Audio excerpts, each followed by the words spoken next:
era ng'eyo parliament olunaku olwaleero lwetyaime okusobola okuba nga ate omukulembeze w'eggwanga eyawummula egy'amagye Yoweri Kaguta Museveni tibuhabulwa ayogera ku eri eggwanga lya Uganda nga alina ensonga kamaala ddadde okuba nga ategeeza.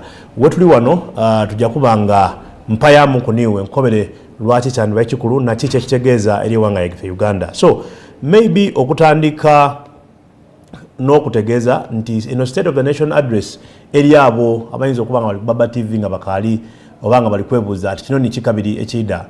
State of the Nation address oba sona mu bumpimpi bajeta sona mu bumpimpi n'okwogera kw'omukulembeze gw'eggwanga kwakola buli luvannyuma lw'omwaka ogw'ebyempiiya lwegubanga ulikuwaaku yaba nga aida yakyama mu parliament era yayogera ku eri eggwanga mu lukiiko olukulu olw'eggwanga yayogera ku eri eggwanga n'abantu bonabona ng'ali bategeeza ebyo ebiri kufa mu eggwanga kusinziira ku ebyo bye baba baasuubiza mu mwaka ogwabita na biki bye bali kuteekateeka oba mpenda ki bye bali kutema okuteekerateekera eggwanga mu mwaka ogw'ebyempiiya ogwira kuidukira nti mu Uganda omwaka ogw'ebyempiiya guwaako ennaku n'omwezi nga 3 omwezi ogw'omukaaga guno gwene gwe tulimu ekitegeeza nti ennaku n'omwezi nga 3 omwaka ogw'ebyempiiya 2024 2025 gwedda kuba nga guwaaku tutandika omwaka ogw'ebyempiiya omuyaka 2025 2026.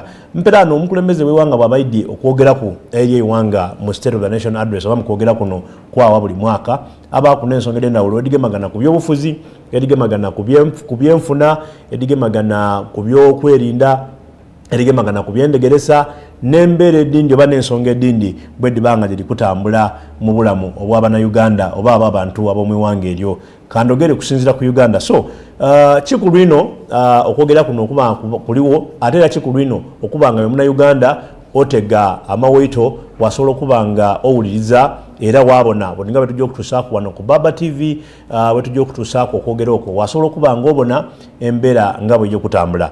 Ensonga lwaki okwogera kuno kubaawo lwakuba nti omukulembeze w'eggwanga kwaba nga ali kuwembalirira kuba nakulembera gavumenti ebe nimbuyinza aba nga ali kuwembalirira eyo ebyo byonna bye yasuubiza mu mwaka ogubise kubanga n'olwaleero adda kwogera atukobere biki ebituukirwaku na biki ebikalobye n'ebyo byasuubira okuba nga ate akola mu mwaka ogw'ebyempiiya omuyaka ogujja okuba nga utandike ennaku n'omwezi nga lulala omwezi ogw'omusanvu. So mu kwogera kuno adda kuba nga atuwembalirira nti bino bye twasobola okukola era atusuubize n'otusuubiza biki byasuubira okuba nga akola era mu bantu abawuliriza okuba okwogera kuno kubaawo mu parliament oba mu lukiiko olukulu olw'eggwanga mperano olukubirizibwa Right Honorable Anet Among Magogo nga alukubiriza era ng'omukulembeze akyalaku mu lukiiko olwo yasobola okuba nga aweebwa obwire okwogera kwebyo era mu kwogera okwo ayogera kwebyo gavumenti bye beetaire kwesira kusinziira ku yo nga bwebona ebintu ebirina okutambula bwe bibayibula bya mirimo bwe biba bya bulamu bya kwerinda n'ensonga eddindi ediringa edo era mu ekyo ayogera ni ku budget oba ku mbalirira ey'eggwanga ebanga egy'okubisibwa mu biseera ebitali byawala. So ebyo bye tujja okuba nga tuwulira olunaku lwaleero lwaki kikulu ino iwe Omunnayuganda okuba nga owuliriza bw'oba oteze amawaito era n'otaayo ebirowoozo ku ndogera ya pulezidenti eno odda kutegeera wa gavumenti weri kutayisira mu mwaka guno osanga awo weene niwe wetaaga weene okuba nga ate oyingira. Ekyokubiri odda kutegeera biki ebituukirwaku era biki ebirikolebwa bw'obone ewuwe eyo enamayingo eruwuka eyo ebuyende yoli ekamuliganga ebujiri mayuge bugweri oba eddinda bintu biri kutambula bitya ebintu bino biboogereku omukulu byaba ayogereku ewaimwe ebiriyo birikola era birikola bitya. So mu kwogera kuno yo kyonna kikulu ino okusobola okuba nga ate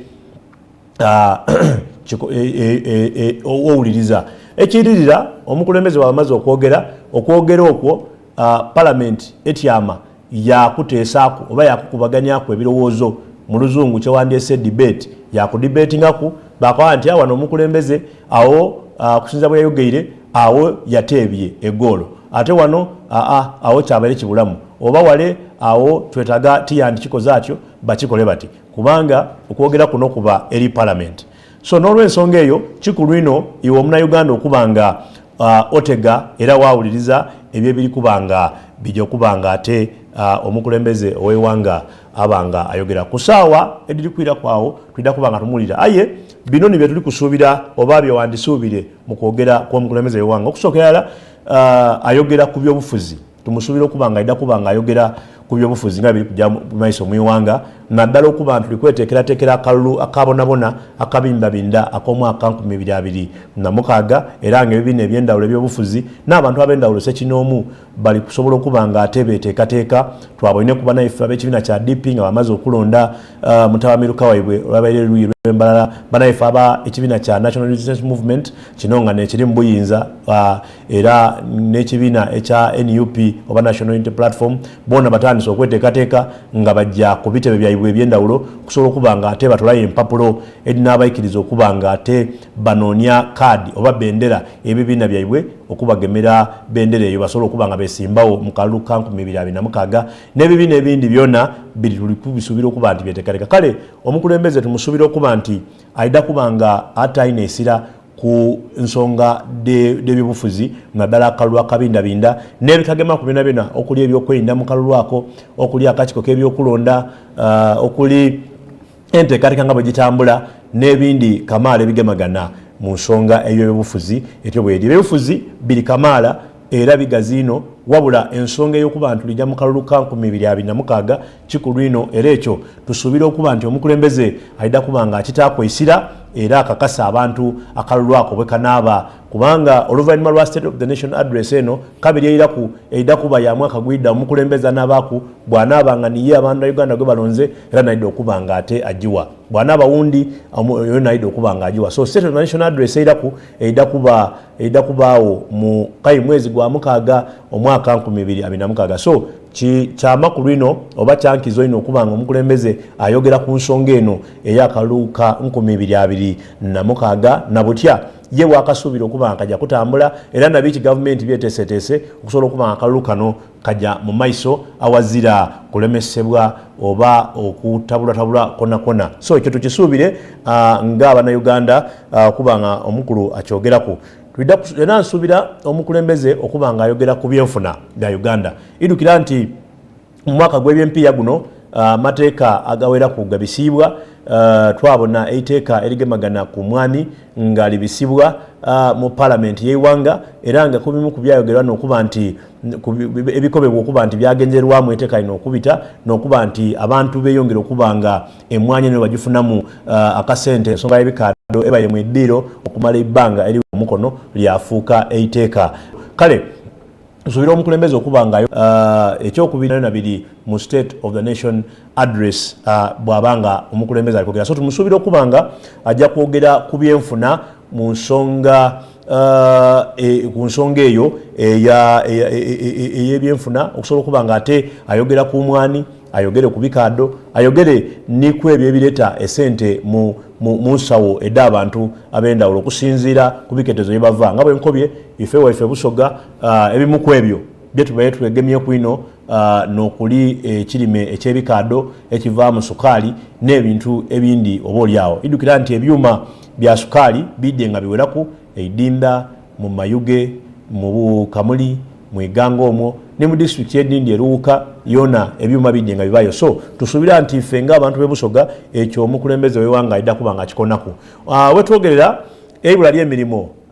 bakobye nti okusinziira ku kunonekereza kulaga nti 16 ku buli 100 ni unemployment rate mu Uganda wetwogera olunaku olwaleero ekitegeeza nti ku bantu 10 abantu 16 bazira mirimu egyo gye baasomerera so ti bayinza okuba nga balikola ayinza okuba nga yegemyagemyako abantu aye mu byonna byonna unemployment kitegeeza nti abantu tibazira emirimu gye balikola tini gye baasomerera bagayita abo abazira kye balikolera ku irala waire n'abo abalikola emirimu aye nga tini gye baasomerera oba nga tini gye bakugukamu okusobola okuba nga ate bakola so ebyo tusuubira omukulembeze w'eggwanga okuba nga kyona akikoonaku ekyeibula ly'emirimu naddala mu bavubuka idukira nti Uganda abantu okusinziira ebyava mu kubala okwaliwo enuma kwawo abantu kyazuulibwa nga abantu abasinga ekitundu kinene ino ku Uganda kya bavubuka abali wansi w'emyaka 3 oba 35 era ng'abo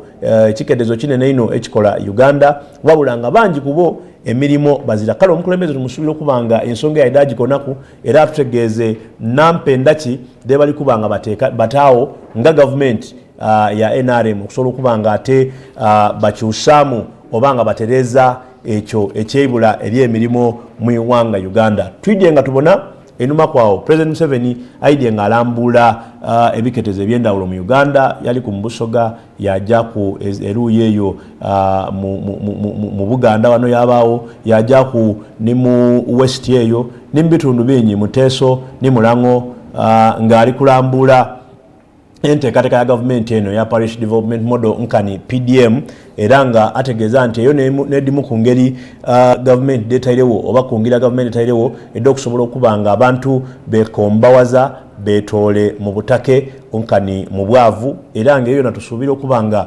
omukulembeze w'eggwanga aidda kuba nga agikoonaku ino mu kwogera kwe okw'olunaku olwaleero wale mu bitundu ebyekololo mu State of the Nation address parliament we tyaime olunaku olwaleero olw'obungi obw'abantu mu State of the Nation muno timu baamu babaka ba parliament bonka wabula mu baamu n'abagenyi abeete wetwogerera nga speaker oba omukubiriza w'olukiiko olukulu olw'eggwanga alina n'abantu beyayese abagenyi beyayese ab'endawulo okuli ba speaker okuva mu mawanga ag'endawulo okusobola okuba nga baida babeewo mu kwogera kuno okw'omukulembeze ow'eggwanga okw'omwaka 2025 wale mu kisaawe ekololo so nga bwenkobe tusuubira okuba nga omukulembeze ayogera ku nsonga ey'ebula ly'emirimu lufuuse lwemba mu bantu kamaala wano mu Uganda era nga abantu bangi balikulira koba ati ffe tuzira mirimu ekiviireku n'abantu bangi okuba nga bava mu iwanga Uganda bagenda okusobola okuba nga ate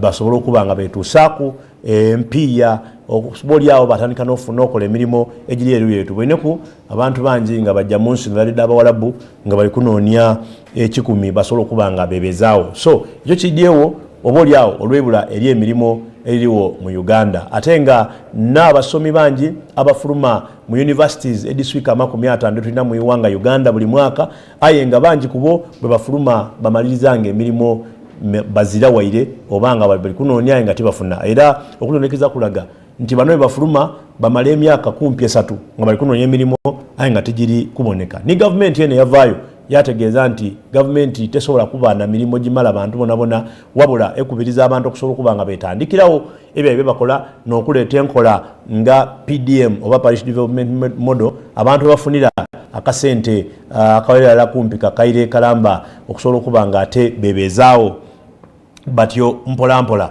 omukulembeze w'eggwanga mu kwogera kwa leero tumusuubira okuba nga era aidda kwogera ni ku busuubuzi duuzi twakulaga ewulire eruuyo eyo Entebbe ku kisaawe rather ku State House Entebbe oba ku maka g'obwa President Entebbe ng'omukulembeze ali kuba nga ate asimbula emotoka eddaali liri kutwala amata disokera eddaali liri kutwala amata mu mawanga ag'endawulo wano mu Africa ate n'eruuyo ewandi so tusuubira omukulembeze okuba nga aidda kwogera ku busuubuzi bwe tulina era kino kitwaliramu abasuubuzi iwe bw'oba oli eyo ng'oli musuubuzi bingi ino ebibaire bikunigiriza kunco wano mbaye ndi kusoma ebifulumire mu mawulire n'abalaga nti abasuubuzi b'omu Kampala wano mu kibuga ebimu ku ebyo bebenda omukulembeze asobola okuba nga ate akoonaku n'okuli eky'omukulembeze w'eggwanga okuba nga ayogera ku misolo egye bakoba nti bo gye banigiriza ino okuli omusolo gwe bapimira engoye mu kiro okuli n'enkola ey'okusoloza omusolo eya ifris bo gye bakoba nti yandibaire batandika ku basuubuzi aba balina ssente nga bizinesi badikola kutandika mu kawumbi kalamba soti ku bukaire 15 nga bwe kiri mpegano n'ebindi bingi ebibaluma bye bakobye nti basuubira okuba nga ate omukulembeze be bandyenze abenga abikona ku kale tusuubira omukulembeze okuba nga ayogera ku busuubuzi bwe tulina wano mu iwanga ni kuliya w'eiwanga kubanga butimperano akatale kebyo byetufulumya mu Uganda okuli emwani okuli amata okuli ebyenanda okuli ebimuli n'ebintu ebindi kamaala byetusobola okuba nga ate tukola wano bwito sukaali amagi binajaawa era tunabitundawa singa buli omu oba abantu bangi baba binigiremu tujja kubitundawa tujja kufuna tutya akatale na butya bwe tuyinza okubifunamu ebyo ebintu. President w'eggwanga aidye bulido mwaka ku mwaka ng'akubiriza abantu ku kyebeta value addition oba okwongeramu omutindo kw'ebyo ebyo babikola. Ekyokuboneraku nga bw'onaaba nga olina ente oyaye ente ed'amata excuse me, ng'oyaye ente ed'amata era oluvannyuma lw'okuba ng'oddaaya walaba kutunda butunde mata aye wabula amata ago wagagema wakolamu ebintu ebindi okuli nga yogati, okuli omuzigo, okuli n'ebintu ebindi ebiva mu mata. So atukubiriza oba akubiriza bannayuganda okuba nga bakola ekintu ekyetebwa value addition mu bintu bino bye tubanga tufulumya oba nga tuproducinze mu mirimu gyaffe egy'endawulo. So tumusuubira okuba nga ajja kugera ku busuubuzi ti wano wonka wabula ne enda wa Uganda. Ebimu ku ebyo era omukulembeze byakoba nti gavumenti ye byetairewo kusobola okuba nga balwanisa ebula ly'emirimu n'obwavu okutwaliza awalala n'amakolero. Pera n'oba olingira mu Uganda saawa eno tulina industrial parks mu district ed'endawulo era mu biketeze eby'endawulo okwonga n'okuli Eidinda, n'okuli Mukono, n'okuli Gulu, n'okuli Mbale, n'okuli ni Kampala yene wani n'amanvaawo nti ayeniriza oba gavumenti eyaniriza abakulembeze eyaniriza abantu ab'endawulo kusobola okuba nga ate baida bataawo amakolero gano kusobola okuyambaku Abannayuganda basobola okuba nga bafuna emirimu era nga abantu kamaala bagire nga benyigira mu kufuna emirimu mu makolero ago. Wabula ekyo tikirobeire era kubaawo kusoomozebwa mu mbeera oti neeyo ebyo bifaananyi by'oli kubona mu kafaananyi akanene n'omukulembeze w'eggwanga era nga bw'obona emmotoka edo kikulaga bulage nti omukulembeze w'eggwanga ali kutuuka mu bitundu ebyekolero ewaali eyo ali kutubona ku Baba TV ekyo kisaawe n'ekyekololo awo n'awaba emikolo emikulu egy'eggwanga okuli ameefuga okuli ng'eno State of the Nation n'ebintu ebindi kamaala emikolo egy'enkizo mu iwanga wano nga bw'oli kubona Baba TV eri kubanga ekutuusaaku okutuuka kw'omukulembeze ow'eggwanga era nga tudda kuba tukulaga buli kimu nga bwe kiri kutambula ebyo n'emmotoka d'omukulembeze w'eggwanga. Mbaire nkakutegeeza ku ebyo bye tuli kusuubira okuba nga omukulembeze ayogeraku. Ensonga enkulu eyindi n'ey'ebyokwerinda idukira nti enaku ntono ino wano duuzi nga 3 omwezi guno gwene ku lunaku olw'okulamaga oba olw'abadulizi nkani Uganda Martyrs Day twafuna ekikangabwa ng'eiwanga mu bitundu ebyeruuyi eyo emunyonyo oluvannyuma lw'abatujju okuba nga ate bomu yabaluka gye baali basuubire oba oli akusinziza kuba ebyokwenda byebatukoba gye baali basuubire okuba nga benze ebalukire mu bantu wale yasobola okuba nga etulika yabanga yakosa bene bonka tiyakosa bantu bandi waire. So ebyo byaliwo era nga tusuubira omukulembeze w'eggwanga okuba nga akoona ku mbeera y'ebyokwerinda nga bweri wano mu iwanga wabula n'enteekateeka Uganda derina okusinziira yala ege lya UPDF mu mawanga agatwetoolere okuli eggwanga lya Sudan, okuli eggwanga lya South Sudan, okuli eggwanga lya Congo. Idukira nti mu mwaka guno ogw'ebyesente tuweereza amagye mu mawanga ago gonna kusobola okuba nga tebenkeza amawanga ago kuba ebaire y'entalo mu Sudan ebaire y'entalo, mu Congo ebaire y'entalo na butidika aliyo ate era ni mu iwanga lya South Sudan yona twaweerezaayo amagye duuzi okusobola okuba nga gakuuma emirembe oba nga gatebenkeza ebyokwerinda mu iwanga eryo. Yono omukulembeze w'eggwanga eyawumula egy'amagye Yoweri Kaguta Museveni muzeeyi wakazi dada w'abaidukulu ng'ali kutuuka ku kisaawe Kololo emikolo egy'okwogera kwa president egya State of the Nation wegiri kubanga gibindabinda olunaku olwaleero era nga mbaire nkakubitiramu ebyo byetusuubira okuba nga omukulembeze w'eggwanga ayogeraku. Mu ebyo tusuubira okuba nti ayida kukoonaku ne ku byobulamu. Yes, ensonga y'ebyobulamu nkulu ino enkyo ya leero tubaire wana abakulu okuva mu ministry oba mu kitongole eky'ebyobulamu nga bali kutegeeza nti waliwo enteekateeka empyaka ey'okuba nga baliwo okugemesa okwa omusudda guno gw'ensiri bwaba nga gutangira. So n'enteekateeka edindi kamaala gavumenti de beetairewo okusobola okuba nga ate etereeza ebyobulamu. Oyo n'omukulembeze ng'atuuka awalala n'omukyala we Mama Janet nga bali kutuuka ku kisaawe Kololo olunaku olwaleero. Tudda kuba nga ate nkulaga mpolampola mu bitiibwa eby'ekitalo abasirikale bamwaniriza ebyo byonna byali kubona biri mu nsemateeka era ng'enteekateeka likolebwa okumala ebbanga eriwerako okusobola okuba nga ate byonna byonna bitambula nga bwe kubona bwe biri kutambula era tusuubira nti omukulembeze bw'anaaba atuuse oyo ni Ssaabaminisita wa Uganda omukyalo ow'ekitiibwa Right Honorable Robina Nabbanja yena abaawo ku mukolo kyendi kutegeeza nti gavumenti yonna kumpi eberyawo ekitongole ekiramuzi kyonna kibaawo ekitongole by'ebyokwerinda bonna babaawo tegeeza nti gavumenti yonna kumpi eberyawo ekitongole ekiramuzi kyonna kibaawo ekitongole by'ebyokwerinda bonna babaawo mu bitiibwa byaibwe okusobola okuba nga balaga bonna baliwo balikola omulimu gwaibwe nga bwe bateeka okuba nga bagukola era ng'oyo sipiika awalala n'omumyuka we bali kulembera president awalala ni mukyala we okusobola okuba nga ate babatwala okubayingiza awe balina okuba nga batyama bwe banaaba batuuseewo tusuubira okuba nti tulida kuba n'olwemba lw'ewanga ate era tufuna olwemba olwa East Africa awalala n'ebindi ebinaaba nga bigira kwawo awo ni sipiika ow'ewanga asobola okuba nga ate ategeeza nti kololo buti efuuse palamenti ekifo ekyo kibalimu buti palamenti weetyaime era weejja okuba nga etyama era basobola okuba nga ate emikolo gijja mu maiso eyo Uganda Police Band ndowooza neidde okuba nga ekulemberamu enemba ed'ewanga awalala n'ebindi kamaala eri kuba nga eyaniriza oyo omukyala bamweta Mess Beara era nga naagema omwigo gwagemye ogwo n'ogulaga obuyinza bwa palamenti gwe guba guzirawo palamenti kumpi ebezira buyinza so oyo gw'omwigo gulaga buyinza bwa palamenti oba bwa lukiiko olukulu olw'ewanga era nga omukyalo oyo naakulemberamu bwaba mwami nga nagusuye naakulemberamu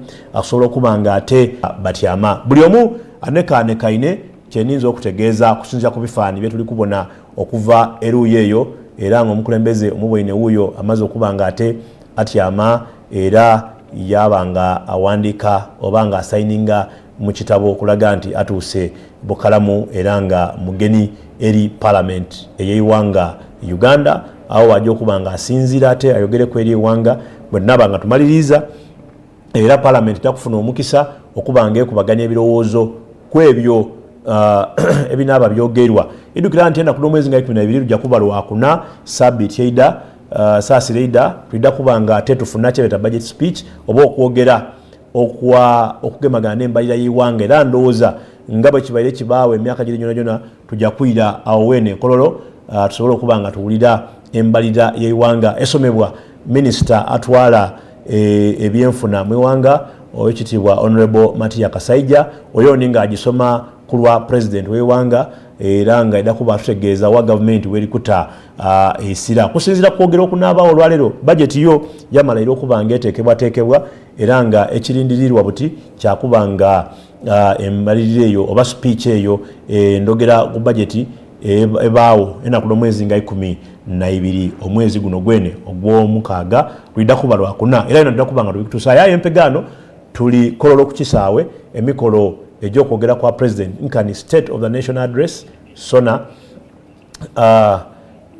byajja okuba nga ate nekijja okuba nga kijja mu maiso olunaku olwaleero yes nga bwe mbaye ndi kutegeeza mbaye ndi ku bikirabikiramu ebimu ku ebyo era nga nkomye ku byabulamu nsuubira nti ndi ku byendegeresa aida kuba nga abikoonaku kubanga byonna bikulu ino ate kyamukisa mulungi nti ne minisita w'ebyendegeresa awala n'ebyemizaano yeena aliwo ino era nga nimu ebyo byensuubira ddala ku nsonga y'ebyemizaano omukulu Honorable David Zijani oli kumubona bulungi bwanekaanekaine oyo n'atwala ba independent mu parliament ate nga ni MP akikira abantu ab'ebutembe eyo ndowooza abantu ab'ebutembe mumubwoine bulungi ino abantu bekakira ne busede mumubwoine bulungi ino mukulu anekaanekaine oyo Council David Zijani era bwe tuli kwogerera emikolo giri kujja mu maiso oboni oyo ni omumyuka wa omukulembeze w'ewanga eyawo muleja amagye Meja Jessica Alupo buti awo speaker wambo oli kumubona ali kutambula n'omumyuka we ni ba clerk bali kujja kuba nga ate batandika okwigulawo olutyama lwa parliament olwirako olw'omwaka ogwida era nga bwe nkutegeeziza sona etyo bwebanga etambula so tujja kuba nga tujjayo tukulage tuteemu n'amaloboozi osobola okuba nga obona bwe n'abandize ndakubanga nkutemera obanga ntutolamu ebikulu ebyo betulowooza nti omukulu president w'eggwanga byatali kweyiniisira era nabutya bwe bikugasa iwe ali eyo. Eno ne palamenti ey'omukuzi ogw'ekumi bukyanga Uganda ebaawo oba etandika kufuna palamenti era nga luno lutyama lujja kubanga tukulaga ate n'ebiwulawo awo otava ku Baba TV.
who in your infinite wisdom and providential goodness have appointed the offices of leaders and parliaments for the welfare of society and the just government of humanity, we beseech you to look upon with your abundant favor these your servants, whom you've been pleased to call to the performance of such important trusts in this land. Let your blessing descend upon them here assembled, and grant that they may, as in your presence, treat and consider all matters that shall come under their deliberation in so just and faithful a manner as to promote your honor and glory, and to advance the good of those whose interests you have committed to their church. Amen. Amen.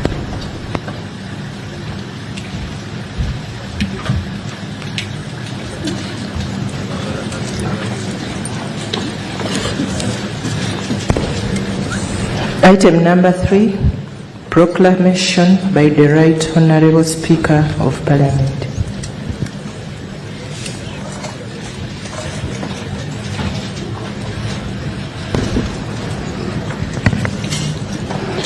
Whereas in Article 101, Sub-Article 1 of the Constitution of Uganda mandates His Excellency the President at the beginning of each session of Parliament to deliver to Parliament an address of the state of nation. Aware that His Excellency the President of the Republic of Uganda has, in accordance with the Article 101, Sub-Article 1, indicated to the Speaker of Parliament his intention to address Parliament on the state of nation on 5th January 2025. Now, therefore, in accordance with Rule 18.1 of the Rules of Procedure, hereby proclaim that 1. Parliament shall sit at Kololo Ceremonial Grounds on 5th June 2025 at 14 hours to receive the address of His Excellency the President of Republic of Uganda on the state of nation, and the Kololo Ceremonial Grounds to be the precincts of Parliament for the above mentioned purpose, given under my hand at Parliament House, Kampala, on 5th day of June 2025.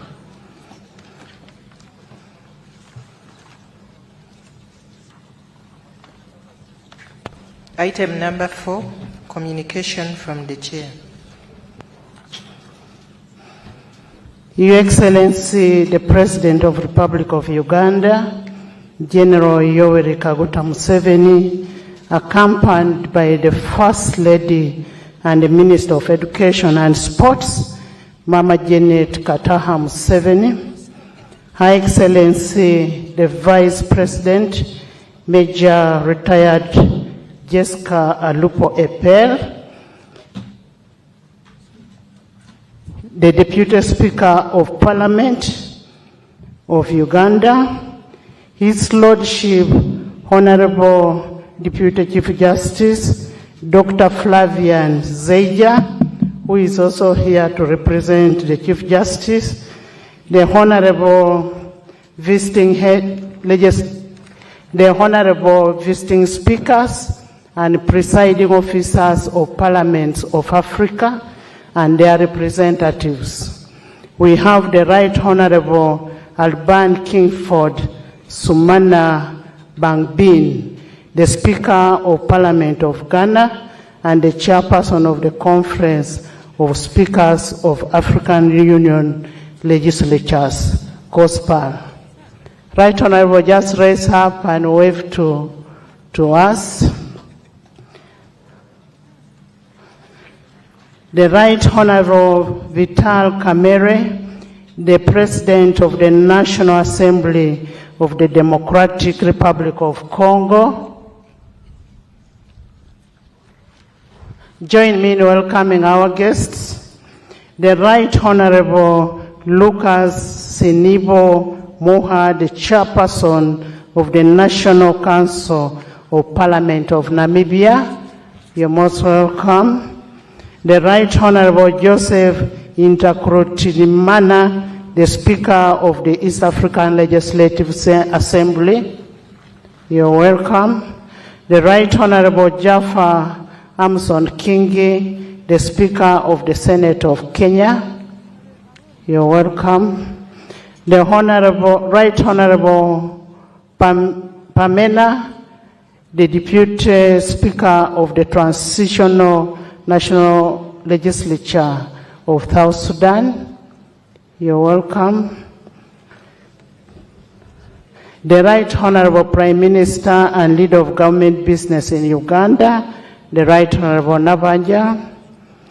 The Right Honorable Matthew Nyuma, the Majority Leader and Leader of Government Business of the National Assembly of Sierra Leone, and a member of the Bureau of the Organization of African, Caribbean, and Pacific States, the European Union, that is OACP, yes, EU, all the Deputy Prime Ministers of Uganda, the Vice Chairperson of the National Resistance Movement, that is Alhaji Moses Chigongo, all the members of the Central Executive Committee of the National Resistance Movement, the Honorable Leader of Opposition in Parliament, Honorable Senyonyi Joel, Cabinet Ministers and Ministers of State, Your Excellencies, the heads of diplomatic mission,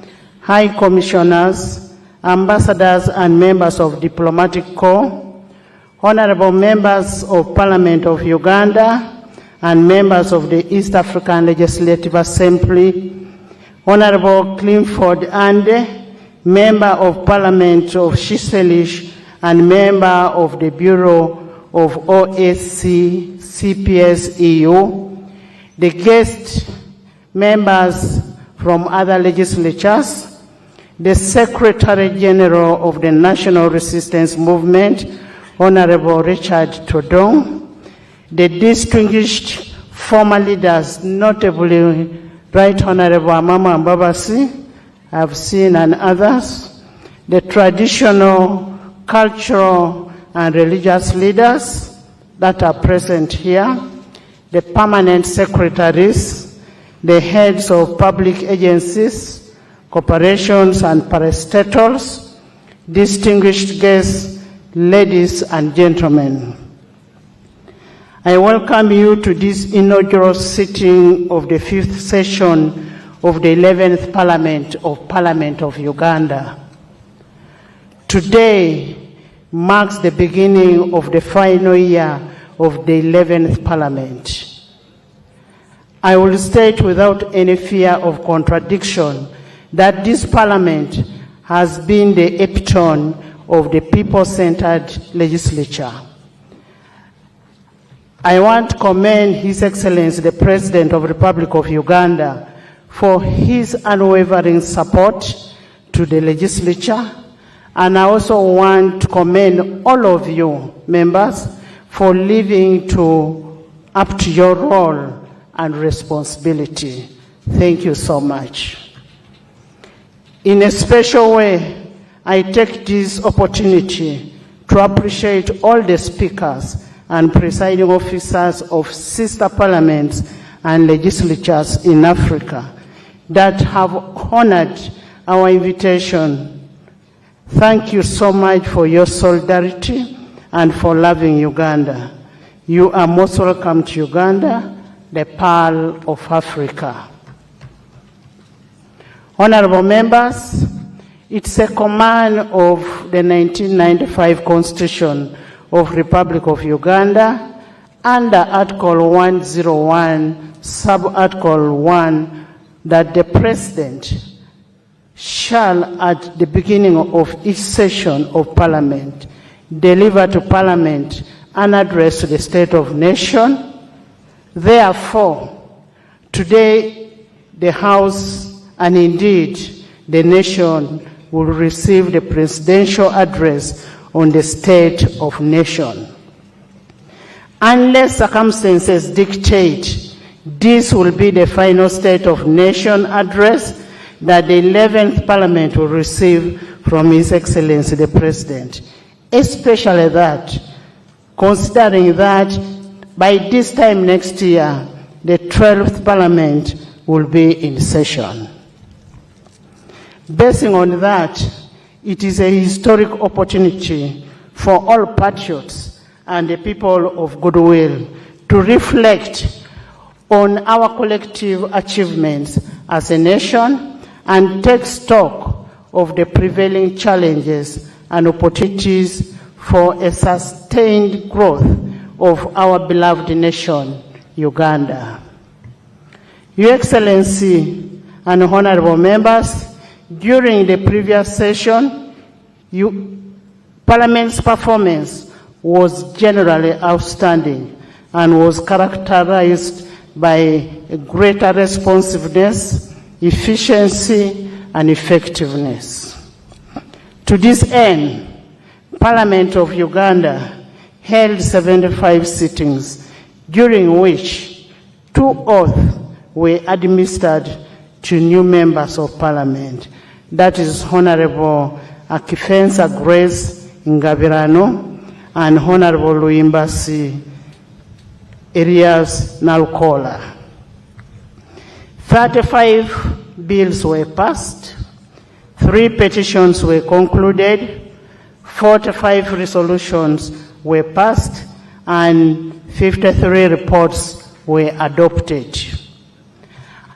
I take this opportunity to commend the members of Parliament and all the entities that took time and contributed to the passing of the following laws: the Appropriation Bill 2024, the Higher Education Students Financing Amendment Bill 2024, the National Commission for UNESCO Amendment Bill 2024, the National Information Technology Authority Uganda Amendment Bill 2024, the Cotton Development Bill Amendment Bill 2024, the Dairy Industry Amendment Bill 2024, the National Agricultural Advisory Services Amendment Bill 2024, the National Forestry and Tree Planting Amendment Bill 2024, the National Arbitration and Conciliation Amendment Bill 2024, the National Coffee Amendment Bill 2024, the Uganda National Roads Authority Repeal Bill 2024, the Uganda Road Fund Amendment Bill 2024, the Public Enterprise Reform and Divestiture Amendment Bill 2024, the Tier 4 Institutions and Moneylenders Amendment Bill 2024, the Non-Performing Assets Recovery Trust Repeal Bill 2024, the Technical and Vocational Education Technical Bill, Training Bill 2024, the National Sports Amendment Bill 2024, the Occupational Safety and Health Amendment Bill 2023, the Employment Amendment Bill 2023, the Exercise Duty Amendment Bill 2025, the Income Tax Amendment Bill 2025, the Public Service Pension Fund 2024, the East African Community Mediation Agreement Bill 2024, the Sugar Amendment Bill 2023, the Value Added Tax Amendment Bill 2025, the Exercise Duty Amendment Bill number 2 2025, the Tax Procedure Code Amendment Bill 2025, the Income Tax Amendment Bill number 2 2025, the External Trade Amendment Bill 2025, the Stamp Duty Amendment Bill 2025, the Heights and Schemes Export Duty Amendment Bill 2025, the Supplemental Appropriation Bill 2025, the Appropriation Bill 2025, the Political Parties and Organizations Amendment Bill 2025, the Uganda People's Defense Forces Amendment Bill 2025.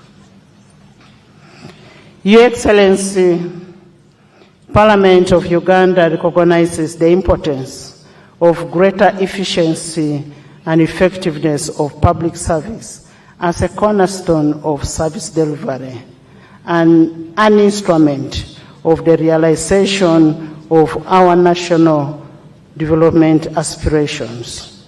To this end, among the bills passed during the 4th session are those that seek to reform the pension management in both the public service and military, and those that seek to enhance the growth and development of the private sector. Fellow Ugandans, distinguished ladies and gentlemen, on 9th January 2025, Parliament approved the 4th National Development Plan, NDP4, for the years 2025 2026, 2029, 2030. This plan is our national blueprint for transformation and sustainable development of our country. The budget speech that we shall receive on 12th June 2025 is aligned to this national development plan. I take the cognizance of the contribution of all stakeholders in the formulation and realization of this plan. Your Excellency, after my communication, and if it does please you, Your Excellency, I will request that before you commence on your address to Parliament and by extension to the nation, you symbolically unveil the NDP4, a document that will be a precursor to the budget speech, which will be held on 12th June 2025. Your Excellency, in line with our vision of being a people-centered parliament, during the fourth session, the Parliament of Uganda held its first ever regional sitting at Kaunda Grounds in Gulu City. That is northern Uganda, from 28th to 30th August 2024. During this sitting, issues specific to the region were deliberated upon, and a series of community outreach and civic engagement were conducted. Your Excellency, we take this opportunity to thank you for gracing the opening of that historic sitting which took place in Gulu City. The legislature will continue to place the common person at the center of all its parliamentary processes and decisions. We are optimistic that in the near future, Parliament will hold another regional sitting that will cover other regions of the country.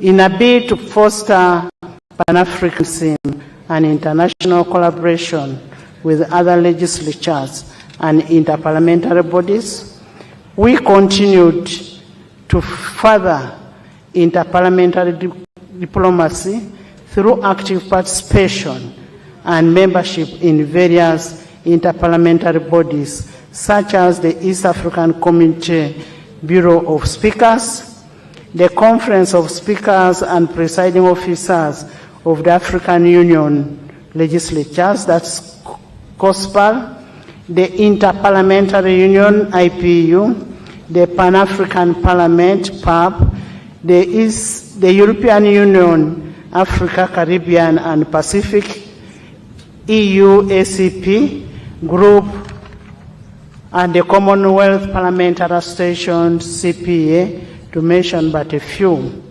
Your Excellency, the impressive representation of our sister legislatures at this State of Nation address is a testimony of our good standing among the international community of nations.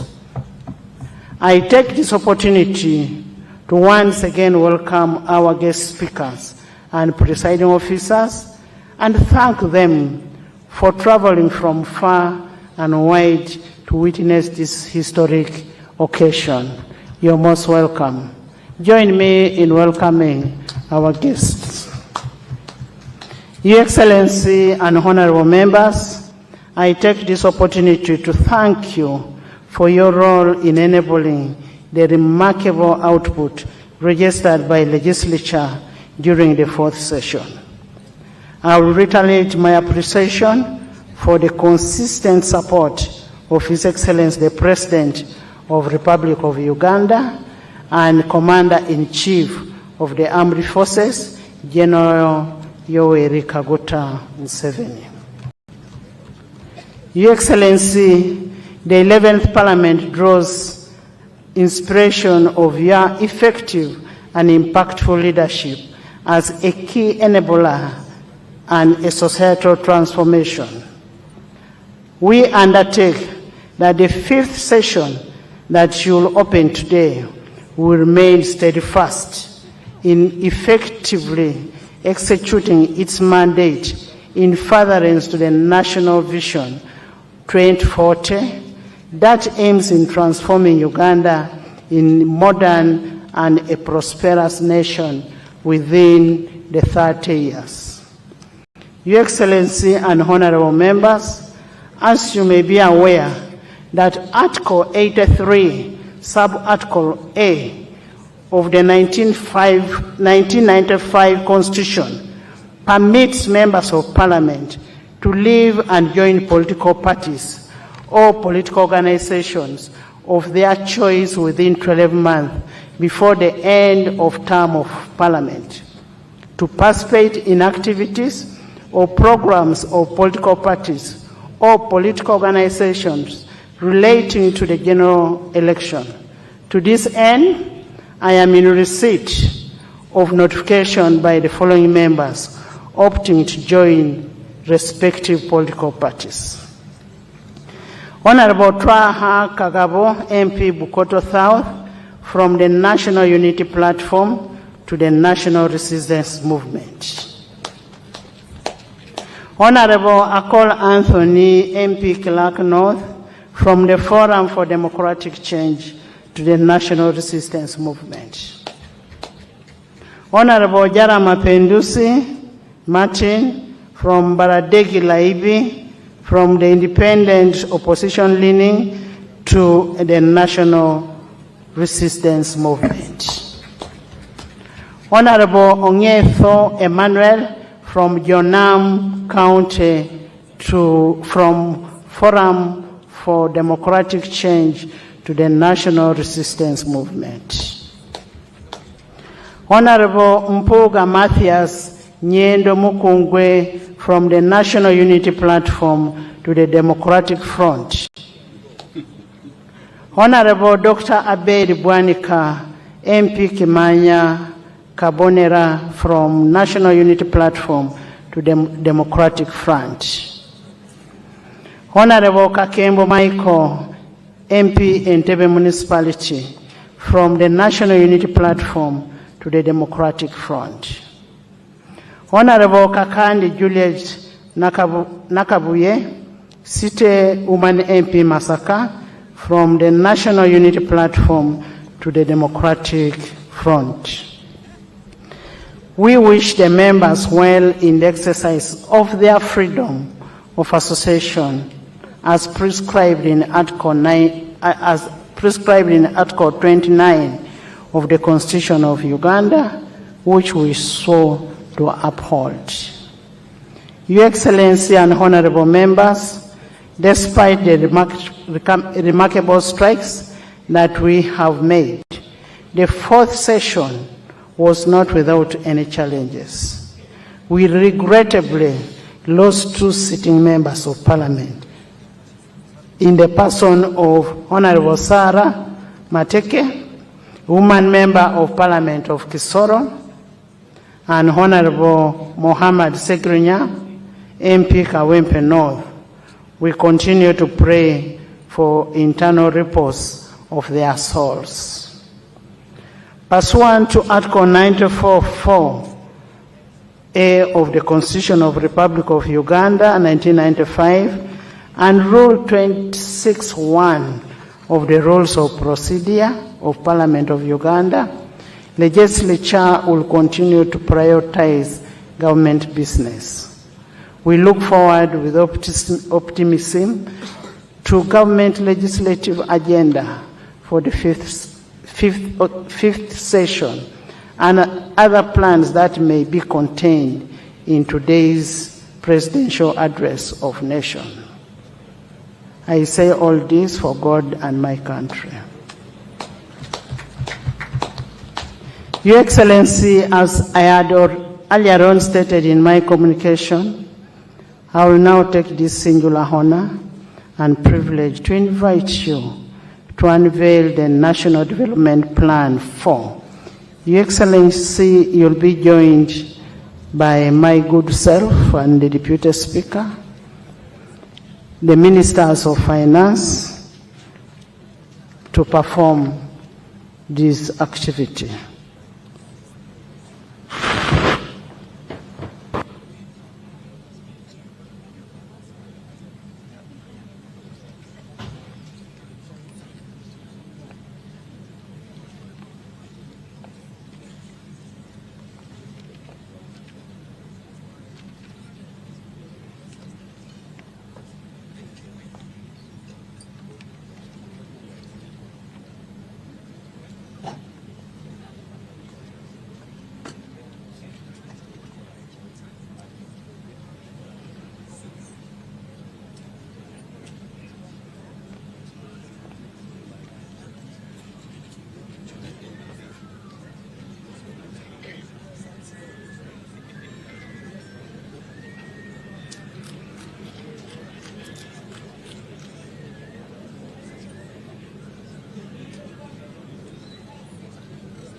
Item number 5, invitation by the Right Honourable Speaker to His Excellency the President to deliver to Parliament an address on the state of the nation in accordance with Article 1011 of the Constitution. Your Excellency the President, of Republic of Uganda. It is your mandate under Article 101, Sub-Article 1 of the Constitution, at the beginning of each session of Parliament, to deliver to Parliament your address on the state of nation. Honorable members, as we welcome the President to deliver his address on the state of nation, we draw your attention to Rule 10 of the Rules of Procedure, which provide in Sub-Rule 4A that the President, while occupying the chair of a state, may make a presidential statement which shall be heard in silence and not followed by any comment or question. I now take the singular honor and privilege to invite you, Your Excellency, to address the August House and the nation by extension. You are most welcome, Mr. President.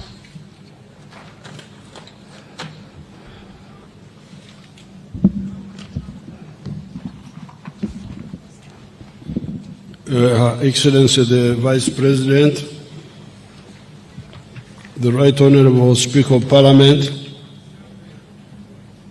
His Lordship the Chief Justice,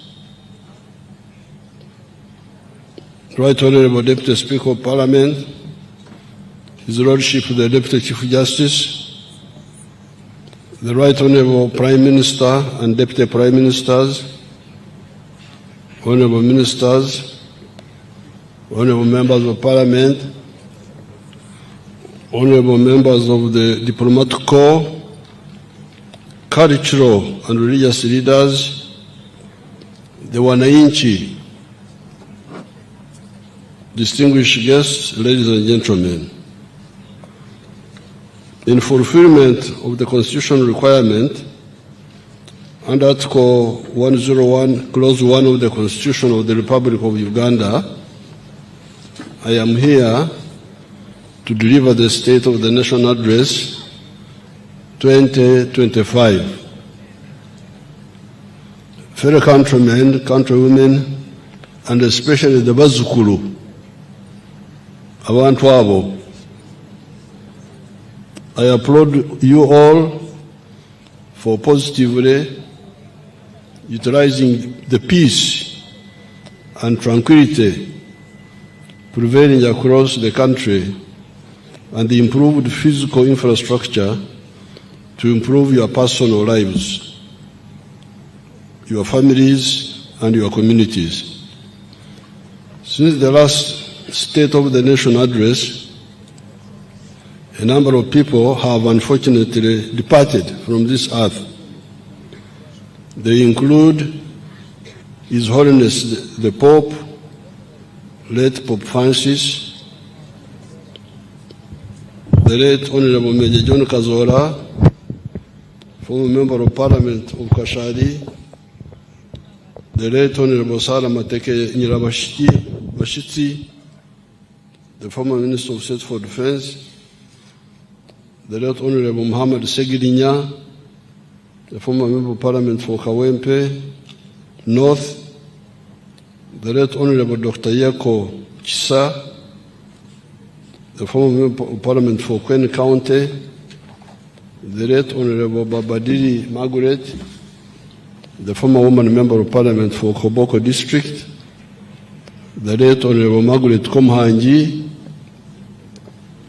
the former woman Member of Parliament for Nakasongora District, the late Honorable Cicero Ignatius, the former Member of Parliament for Bujaga County East, the late Honorable Frank Nabuiso, the former Member of Parliament for Kagoma County, and many other Ugandans who have succumbed to accidents, illnesses, etc.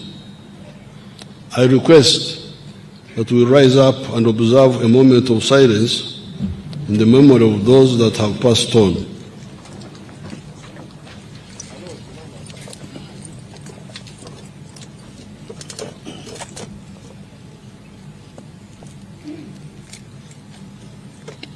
May their souls rest in eternal peace. Sit down.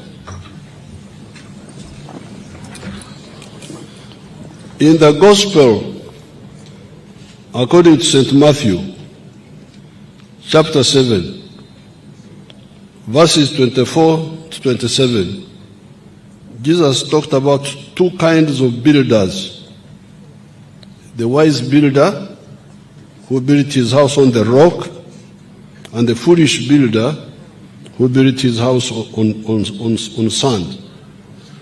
When the rain, floods, and wind came upon both houses, that of the foolish man was swept away, because its foundation was weak, while the one of the wise man remained standing, because its foundation was firm and strong.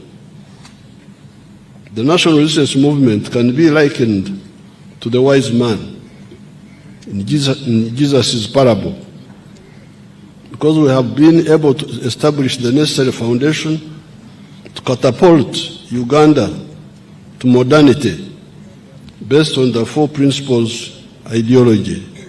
The principles are patriotism, love Uganda; Pan-Africanism, love Africa; socio-economic transformation, and democracy. The aim of this ideology is to promote the mass line, i.e., guaranteeing the social uplift of all segments of the society, and not just the few elites. The mass line programs such as UPE and UPE's Universal Primary Education and Universal Secondary Education, the mass immunization campaigns, the wealth creation funds, e.g. Operation Wealth Creation, PDM, Operation Wealth Creation of the Army, where the Army was involved, OWC, Emioga, Parish Development Model, PDM, etc., have led to significant improvements in the quality of life in Uganda. Life expectancy in Uganda is now 63 years compared to 45 years in 1986. This means that Ugandans are now living longer. In 1986, Uganda's population was only 14 million. The National Population Housing Census conducted last year showed that Uganda's population is now 46 million people. The literacy rate has also improved from 43% in 1986 to 80% now. In 1986, more than 90% of the population was trapped in subsistence farming.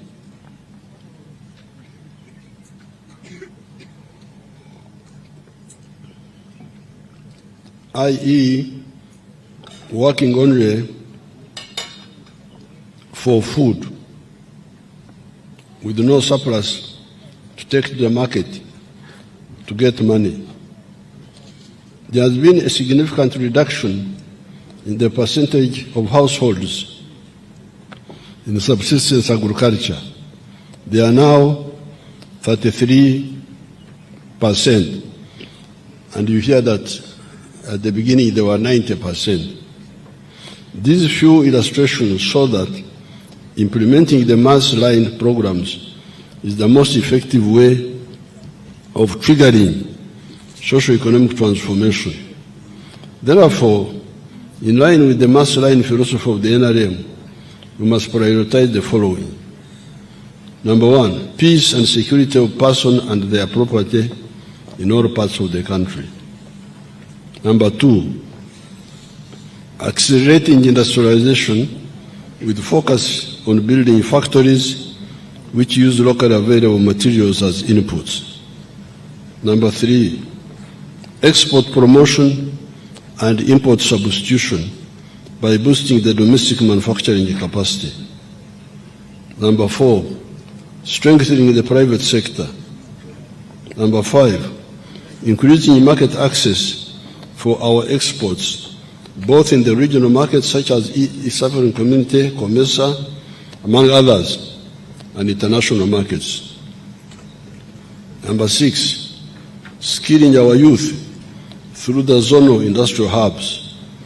The youth will continue to acquire skills in tailoring, carpentry, metal fabrication, welding, shoemaking, weaving, hairdressing, knitting, and bakery. We shall add also plumbing and motor mechanics. The training is free of charge and no prior education qualifications are required, as you all know. Number 7, increasing revenue collection by Uganda Revenue Authority without hurting businesses. Number 8, expenditure rationalization by restructuring the government. And I thank the Parliament here, as you heard the Speaker was listing those bills which you passed, which enabled this rationalization to take place. Fighting corruption. Number 9. Number 10, ensuring that the remaining 33% of the homesteads still practicing subsistence agriculture join the money economy. The general security situation in the country is calm.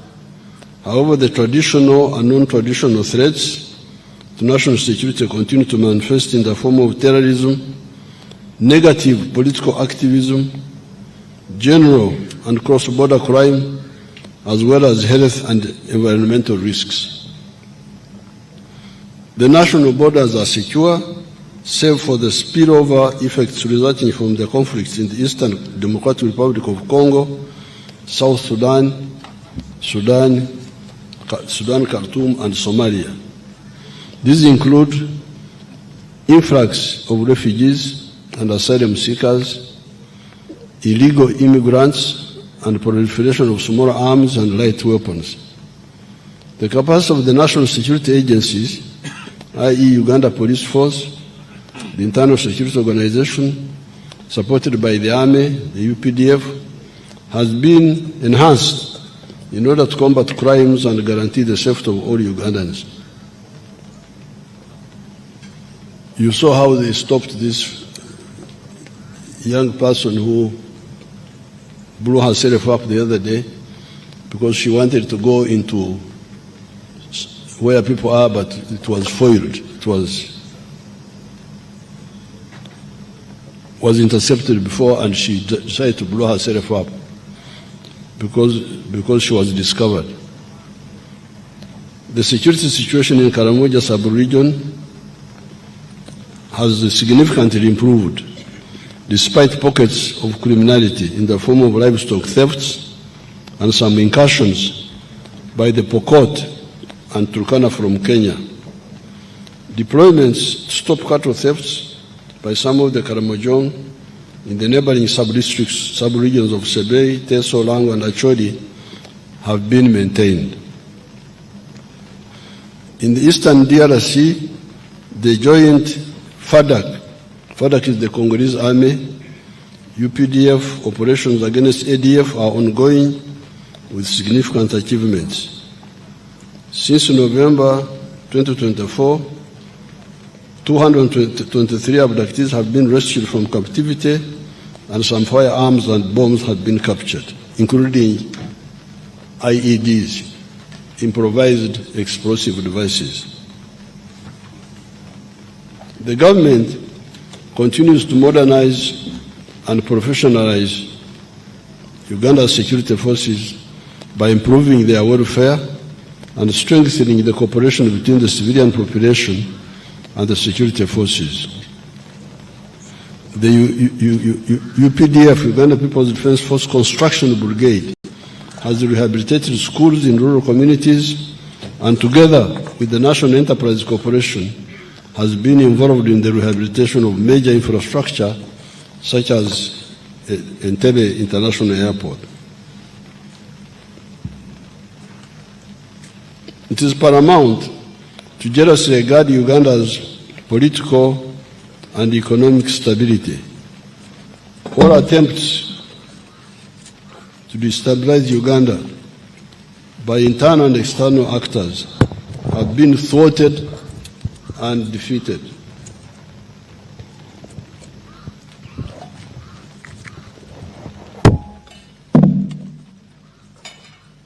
We welcome mutual and non-parasitic collaboration with everybody. Uganda's priorities and interests are very clear, and therefore our allies must respect and uphold them in all their dealings with us. The patriotic leadership in charge of the country's affairs cannot deviate from its historical mission to defend and transform Uganda and Africa on account of threats by some of our allies who misunderstand our goals and methods of work. For instance, we are soon finalizing the construction of the 1,443 East African crude oil pipeline from Burisa on Lake Albert to Tanga in Tanzania. This East African crude pipeline will take our crude oil to the international market through the sister country of Tanzania. The construction of the standard gauge railway, which I launched last year, is soon starting, and we have signed a memorandum of understanding with Alpha BNP Investment Group of the United Arab Emirates to start the construction of the oil refinery in Hoima. Many other projects in roads, energy, ICT, schools, hospitals, and agriculture have continued to be implemented despite the World Bank and the USA suspending new financing to Uganda. Our economy remains strong and resilient. It was recently ranked 7th by the International Monetary Fund among the fastest growing economies of the whole world. The size of the economy is projected at Uganda shillings $224.9 trillion, equivalent to $60 billion by the end of June 2025. In 1986, the economy was only Uganda shillings 42 billion, or US dollars 3.9 billion. This means that in dollar terms, the size of the economy has expanded nearly 15 times since the NRM government took power in January 1986. The economy grew by 6.7% in the first quarter of this financial year, compared to 5.6% recorded in the same period last year. This is on top of the growth of 6.1% in the financial year 2023-2024. Economic growth is projected at 6.3% this financial year, and further projected to grow to 7% in the financial year 25-26. It is projected to grow faster when commercial production of oil and gas starts next year. In purchasing power parity terms, our economy is projected to be US dollars $171.6 billion by the end of this financial year in June 2025. And next financial year, equivalent to about 65.7 billion using the Atlas method. This will be equivalent to US dollars $187 billion in purchasing power parity terms. This growth will translate into higher household incomes from US dollars 1,259 income per capita by the end of this financial year to US dollars 1,000 330 as income per capita next financial year. In the past 4 years, our growth has been broad-based, inclusive, and pro-poor. The latest National Housing Survey report that was released recently by the Uganda Bureau of Statistics shows that the share of Ugandans living below national poverty line has fallen to 16% from 20% 4 years ago, surpassing the 2025 national target of 18.5%. With the continued implementation of the PDM, we are on track to completely wipe out poverty in the near future. The same UBOS report revealed that income inequality has also declined significantly over the last 4 years.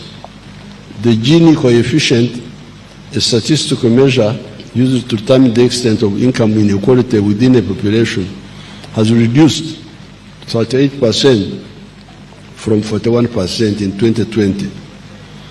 In the 12 months to March 2025, export receipts from merchandise trade increased by 26% to US dollars 9.3 billion. The Ugandan shilling is the most stable currency in the whole of Africa. During the past 12 months, it has appreciated by 6.1%.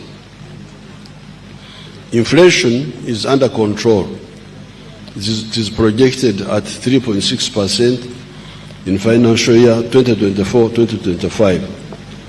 And Uganda has experienced Africa's second lowest inflation rate in the past decade.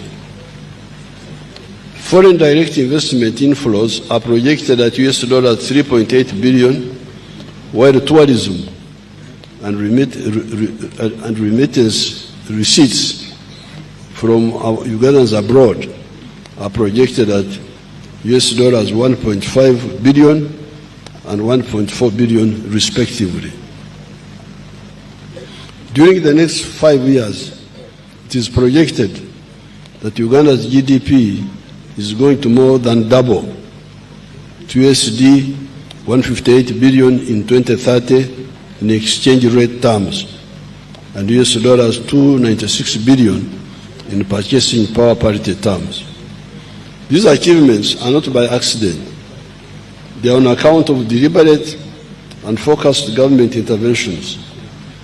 Cumulatively, over the last 10 years, government has injected 8 trillion shillings in strategic wealth creation initiatives, which have boosted economic performance. These initiatives include: number one, capitalization of the Uganda Development Bank, 1.45 trillion shillings, to provide affordable capital to manufacturers and small businesses. 2, parish development model, 3.4 trillion by the end of this financial year for the poor rural families. 3, Emioga, 553 billion shillings. 4, Youth Livelihood Program, 207 billion.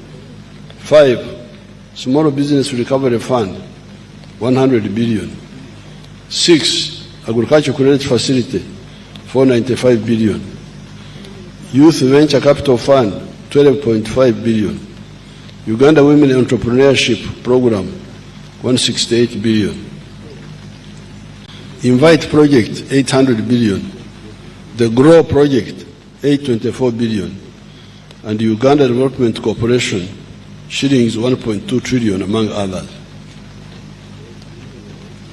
Merchandise goods exports grew by 26% to US dollars 9.3 billion in the year ending March 2025. The top exports include gold, 3.7 billion, coffee, 1.8 billion, cocoa, 410 million, industrial products such as cement, Uganda, US dollars 335 million, metal products such as steel, US dollars 230 million, sugar, US dollars 190 million, fish, 177 million. The export value of milk and milk products increased 10 times from US dollars 28 million in 2015 to US dollars 285 million in 2024. The total export earnings of goods and services reached US dollars 11.81 billion by March 2025. The prices of consumer goods and services have remained low, averaging 3.4% in the past 12 months to April 2025. This is good for savers and investors to be able to plan their investments and plan with certainty.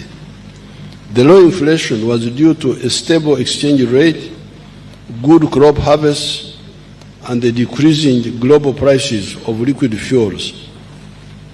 The prices of diesel, petrol, and kerosene reduced by 4.2%, 2.5%, and 1.7% respectively, on average, for the year ending April 2025. The increased domestic capacity in sugar production has led to a reduction in the consumer prices of sugar by 10.8% in April from what it was the same month a year ago.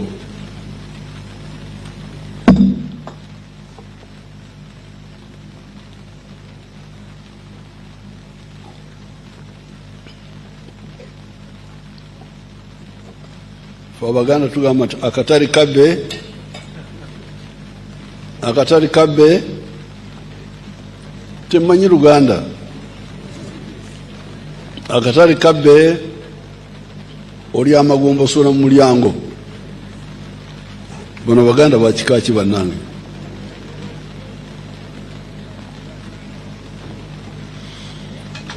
The prices of beef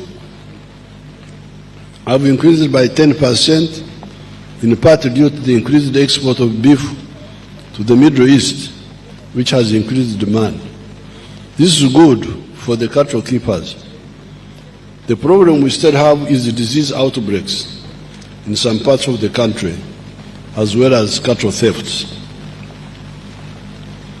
Government has recently vaccinated livestock in most parts of the country, but in some places there is laxity in implementation of the quarantines. District leaders should always ensure that quarantines, especially against foot and mouth disease, are strictly adhered to. As a result of the strong foundation that the NRM government has built over the years, foreign direct investment was US dollars 3.5 billion for 12 months up to March 2024. This was mainly in mining, transport, manufacturing, finance, etc. The single largest source of FDI was the Netherlands, 55%, followed by France, 20%, Kenya, 6%, Tanzania, 5%, UK, 4%, and others, 10%.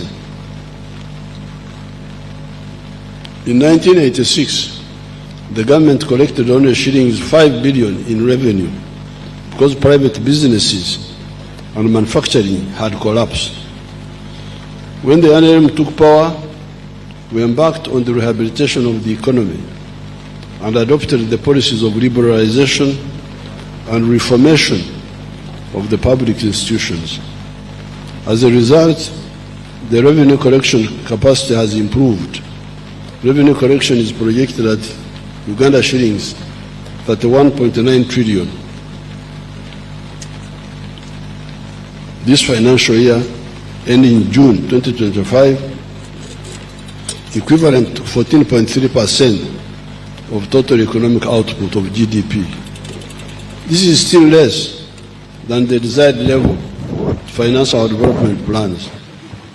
The government plans to collect 37.2 trillion in domestic revenue next financial year, 2025-2026. In order to boost revenue collection, the government will implement the following steps. Number one, enhancing efforts to fight corruption at the URA through regular audits, whistleblowers, and leveraging digital platforms to minimize human interaction. Two, minimizing tax evasion using the electronic fiscal receipt and invoicing solutions, EFRIS, digital tax system, DTS, and intrusive scanners to improve real-time monitoring of taxable transactions, ensure accurate declaration of revenues, and curb under-invoicing. Three, combating smuggling at border points through extended surveillance using advanced technologies like drones and tracking systems with increased patrols in high-risk areas. Four, adopting specific tax duties to address under-declaration of values, particularly in manufacturing and imports of high-value goods. Five, supporting local governments, including municipalities, to increase revenue collection. Six, recruitment and training of more tax officers at Uganda Revenue Authority and other revenue collection institutions. Our economy is now more diversified and more sophisticated. In 1986, the economy depended only on the 3 C's, which are coffee, cotton, and copper, and the 3 T's, which are tobacco, tea, and tourism. According to a study conducted by the Harvard Economic Lab, in the last 10 years, Uganda added 20 new products to its export basket and has an opportunity of harnessing production of 50 new complex products. Some of these new products include ICT equipment, serums and vaccines, medicines, new pneumatic tires, batteries, gas turbines, electronic integrated circuits, transmission apparatus for radio, telephone, television sets, measuring instruments for physical and chemical analysis, and among others. These new products have contributed to the continued diversification of our exports. Manufacturing is the answer to the challenge of unemployment. Uganda has got raw materials and human resource that can support factories specializing in the manufacture of automobiles, electronics, steel, textiles, furniture, food products, pharmaceuticals, aluminium products, etc. Some of the new products which are manufactured here and contributing to our export earnings include an electronics manufacturing plant in Namamvi Industrial Park, producing 120,000 hair dryers and 60,000 refrigeration parts per year.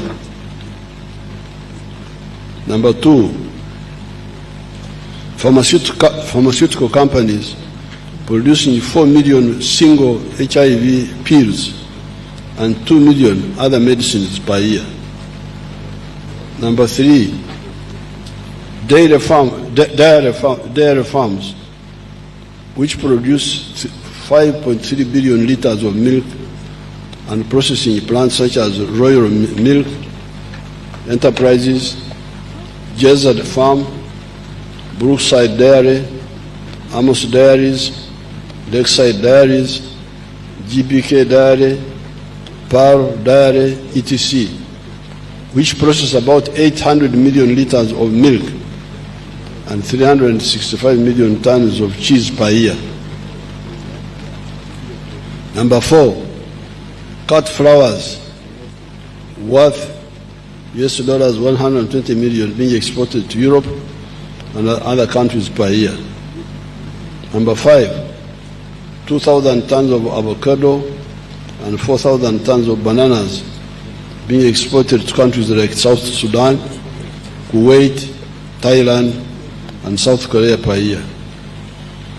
Electronics, pharmaceuticals, and solar energy products worth $1 million being exported to the regional international markets per year.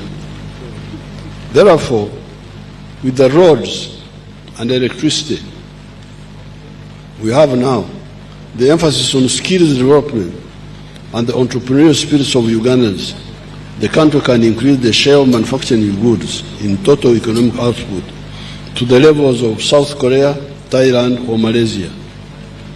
In Uganda's case, this is currently valued at $8 billion. It was only $237 million in 1986. The return on investment in Uganda is high.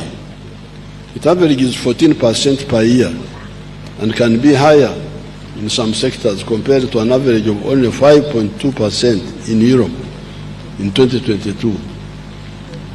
This is very important for you to understand that when you invest here, you make profits more easily than when you invest in Europe. In Europe, 5.2%, here more than 14%. If you invest in Uganda, you get back your initial investment capital in about 5 to 7 years, and the rest is profit, which our laws allow you to repatriate without restrictions. Government has put in place a strategy to increase the size of the economy to $500 billion by 2040 or earlier. My people talk of 2040, but me, I want it earlier. This strategy identifies 4 anchor sectors. These are agro-industrialization, tourism development, mineral development, including oil and gas, and science, technology, and innovation, i.e., taking advantage of the knowledge economy by prioritizing investment in research and development. Agriculture production and agro-industrialization.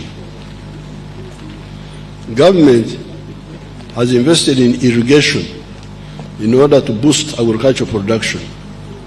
This is because the provision of water for irrigation reduces the likelihood of crop failure on account of water scarcity.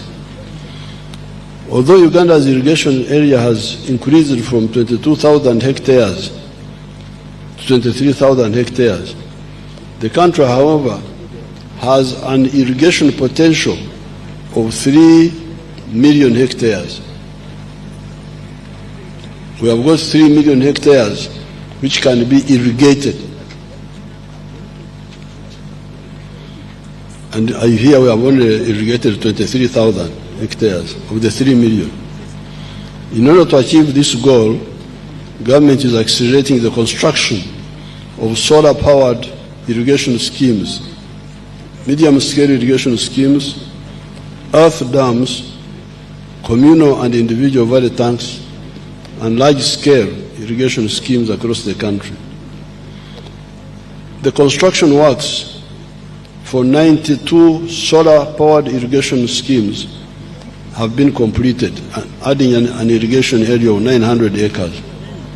These are in the districts of Apache, Buweju, Buyukwe, Bukomansimbi, Bulisa, Bushenyi, Butambara, Buvuma, Gomba, Hoima, Isingiro, Kakumiro, etc.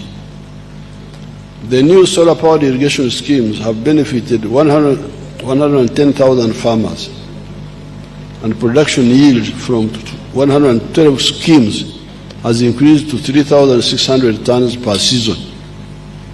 The major crop enterprises in these irrigation schemes include green pepper, onions, Irish potatoes, watermelons, tomatoes, apples, cabbages, pineapples, coffee, eggplants, vanilla, grapes, mangoes, and pumpkins. Construction works are also ongoing for 22 solar-powered irrigation demonstration sites in the districts of Kabarole, Chenjojo, Kole, Gulu, Napak, Abim, etc. In Nakaseke district, the construction works for Chirema, Phase 1, a medium-scale irrigation scheme, have been completed, thus adding a total of 124 hectares and benefiting 50 farmers engaged in coffee growing, passion fruits, maize, and bananas.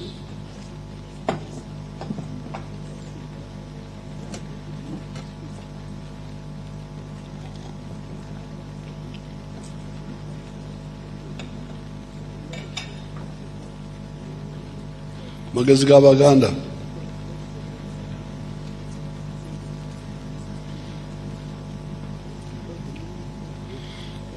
The construction works for Wadelai irrigation scheme, 1,000 hectares in Pakwach district, stand at 93.5%. The construction works for Namaitsu medium-scale irrigation scheme in Bududa district are at 70%. Kaumu irrigation scheme, this is in rural district, is at 90%, among others.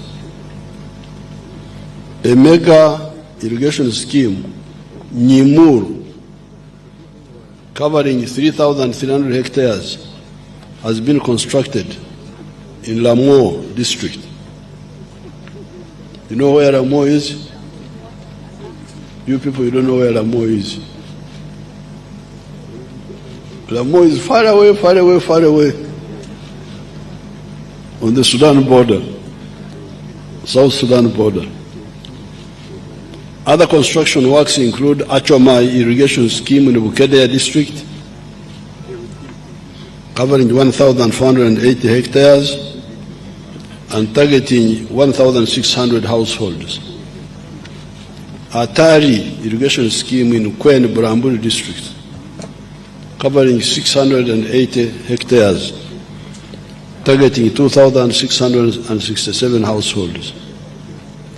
And Namatara irrigation scheme in Budaka, Mbare, Butareja districts, covering 3,450 hectares, targeting 4,923 households.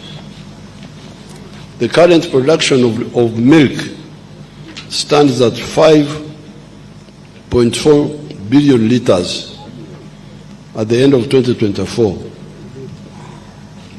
compared to 2.5 billion liters in the financial year 2017-2018.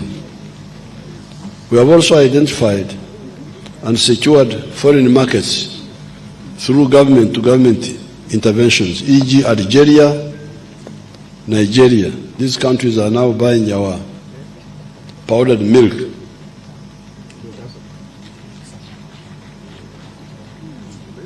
This has resulted in an increase in the value of milk and milk products, as already pointed out, from US dollars 28.7 million in the financial year 2014-2015 to US dollars 285 million in the 2024 year.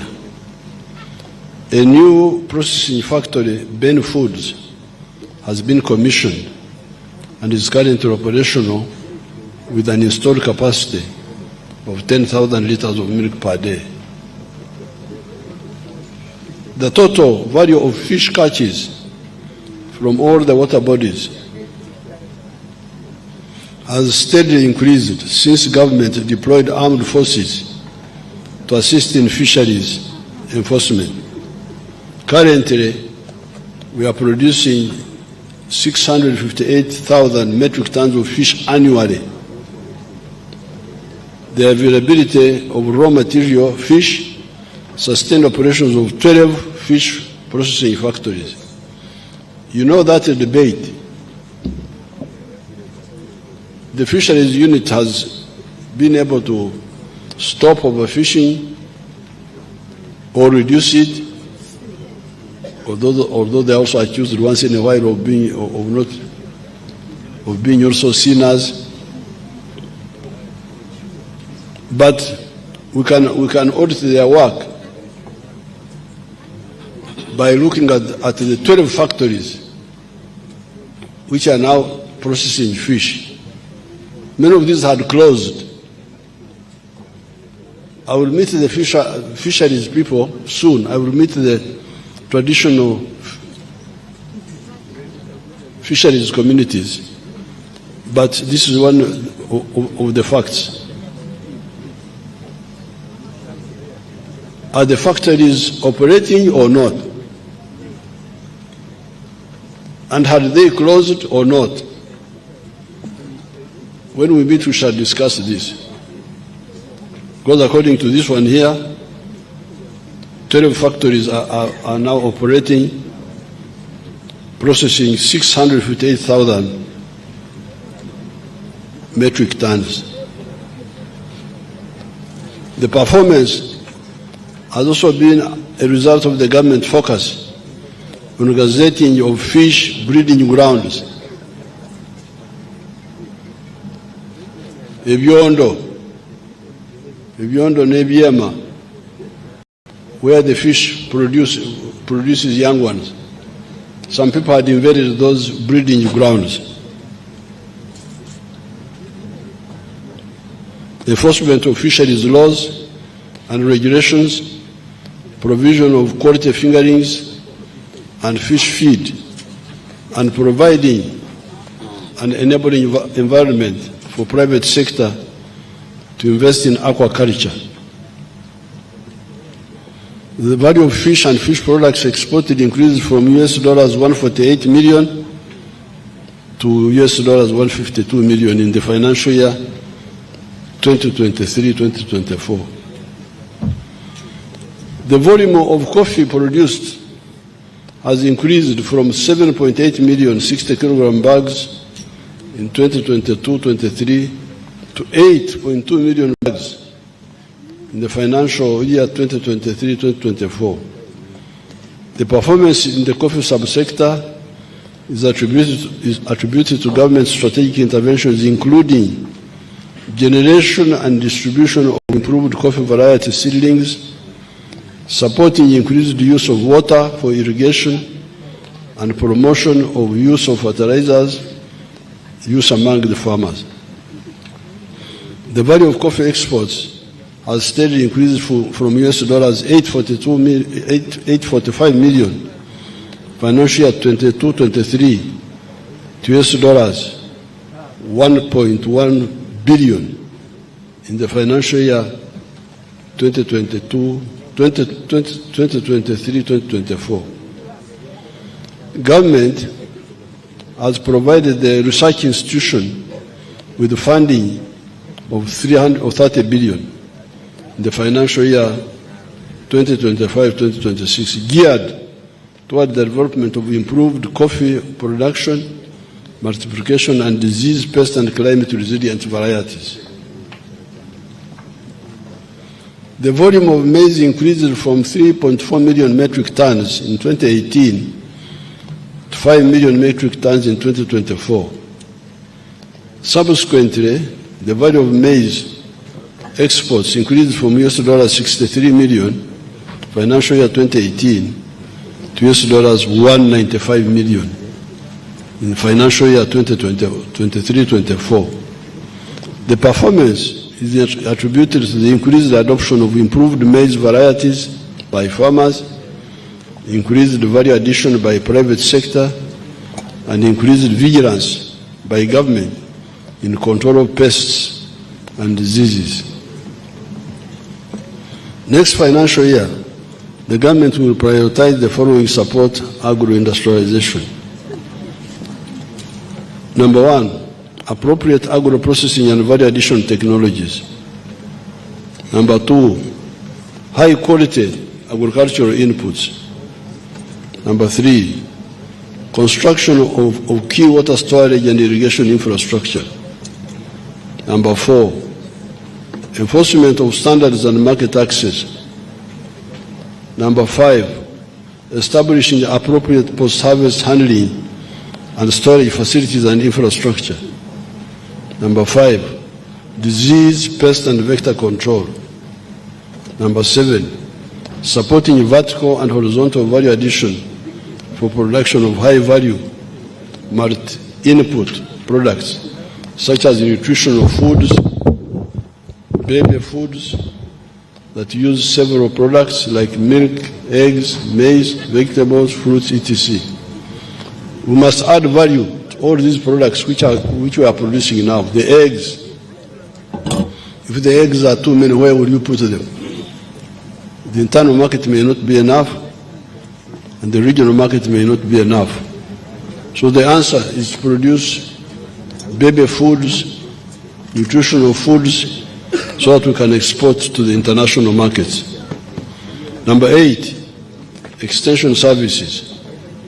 Number nine, investment in fertilizer production.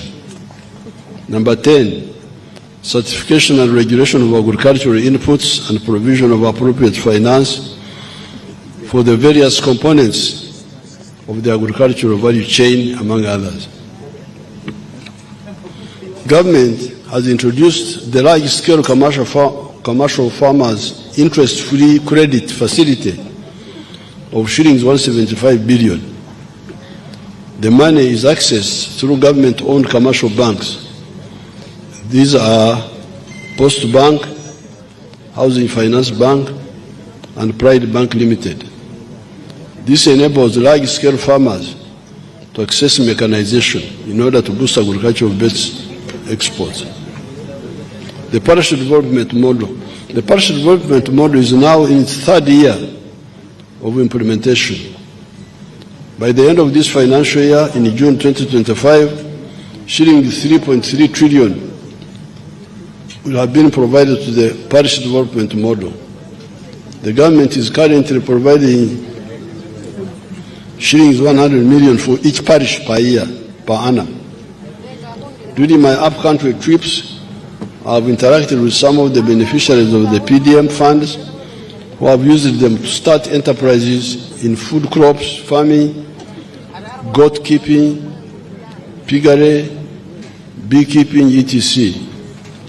In Iksoro, some of the PDM beneficiaries earned between 16 to 20 million shillings from onions over a period of 2 years using the initial seed capital of just 1 million shillings. Tourism receipts were valued at $1.4 billion in calendar year 2024. This is a significant recovery from $562 million in 2020 when we had the corona shutdown.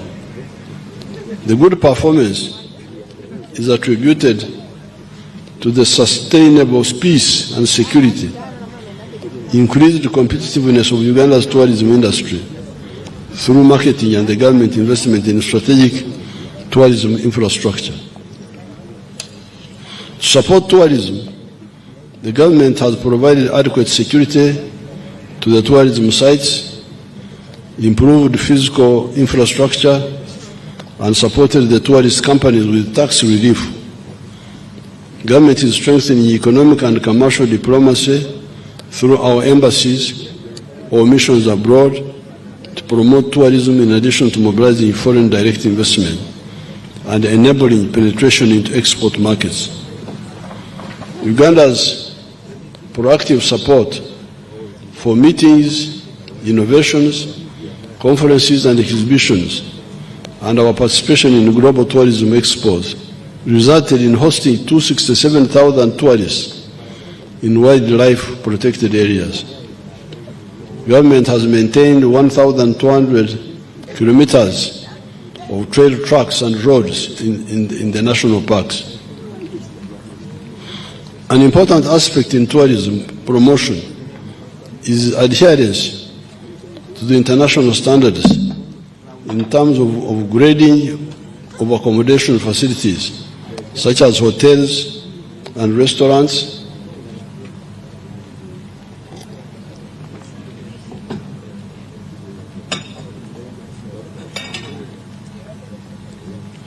hygiene and sanitation facilities, and access to cheap and stable communication facilities and the internet.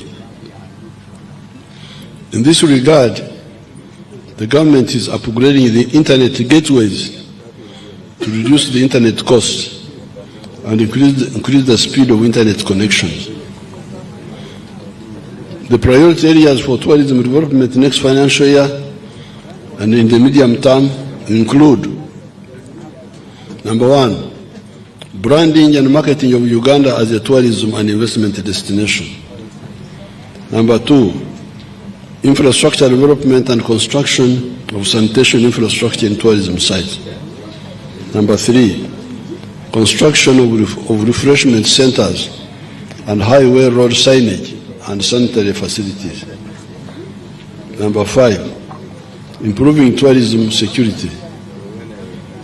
Number five, hospitality standards and training. On the side of minerals, Uganda has got a number of mineral resources in almost all parts of the country. These include oil and gas reserves, beryl, chromite, lead, lithium, silver, zinc, kyanite, feldspar and diatomite, manganese, diamonds, uranium, iron ore, vermiculite, limestone and marble, gold, graphite, aluminium clay rich in rare earth elements, phosphates, and iron ore in Muko, from which we can make high-quality steel and sand. From these resources, Uganda has the opportunity to industrialize quickly with acquisition of technology and specialized skills development, which is tailored to industrialization. Until recently, when we started refining gold, our minerals were being exported in raw form. We were exporting raw materials. Africans who are here, please, from other countries, this is the disease of Africa. Exporting raw materials. Matière première, français. Very bad material première. Eh?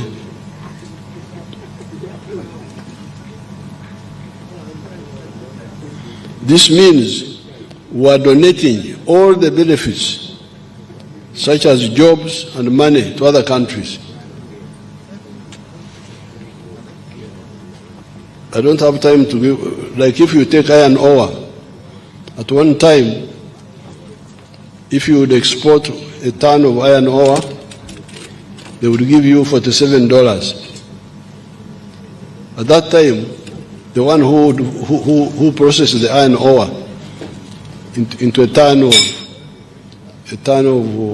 steel would earn $900. You get $47. the clever foreigner, cleverer than you, gets $900. And all the jobs are available for his children when your own children have no jobs. Government has stopped, I have banned completely the export of unprocessed minerals.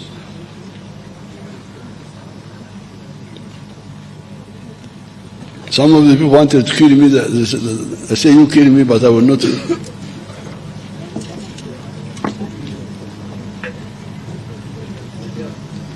In Tororo, where we have got a large deposit of limestone, and Kavare, where we have got iron ore, the government has facilitated the use of these minerals for making cement and steel, respectively. In Kavare, we have put in place the infrastructure for mining the iron ore, from which domestic steel manufacturers have started making high-quality steel. There are now 10 gold refineries in the country, producing gold which is refined to 99.9% purity. There are gold mining activities in Busia by a Chinese company called Wagagai, and the government embarked on the registration of artisanal miners in Buhweju, Busia, Mubende, Kasanda, and Karamoja. Registration will be expanded to cover all artisanal mining areas in the country. In Moyo, there are gold reserves and a huge limestone deposit apparently, which is raw material for cement production.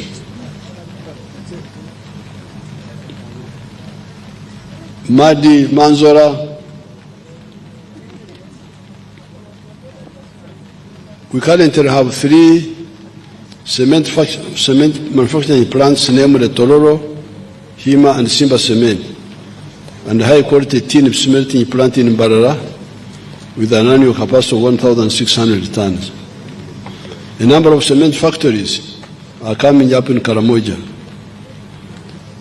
Government is also facilitating the establishment of a modern mineral laboratory in Entebbe, which is in the final stages of accreditation to international standards. This financial year, the government started the capitalization of the Uganda National Mining Company. This company will take an equity stake up to 15% in all medium-scale and large-scale strategic mining operations in the country. This is to ensure that as we attract foreign direct investment capital, the country benefits directly in addition to monitoring what is happening in the sector. The company will be capitalized to a tune of Uganda shillings 500 billion over a 5-year period. Oil and gas. With regard to oil and gas production, the government is investing in the requisite infrastructure for commercial production. Kabale International Airport is near completion, and 700 kilometers of tarmac roads have been constructed in the Albertine area. The civil works for EACOP, East African Crude Pipeline, are scheduled for completion next financial year, both in Uganda and Tanzania. The Uganda National Oil Company commenced the petroleum bulk trading business in August 2024. The objective is to ensure security of fuel supply, reduction in the petroleum pump prices, and ensure quality of petroleum products on the market. Hence, the government started implementing this initiative. Since the government started implementing this initiative, Uganda has experienced some reduction in fuel pump prices. We rejected the old mistake of a whole country like Uganda buying petroleum products from middlemen in Kenya. Can you imagine? Your people were buying petroleum for Uganda, Republic of Uganda, member of United Nations, from middlemen. Can you imagine?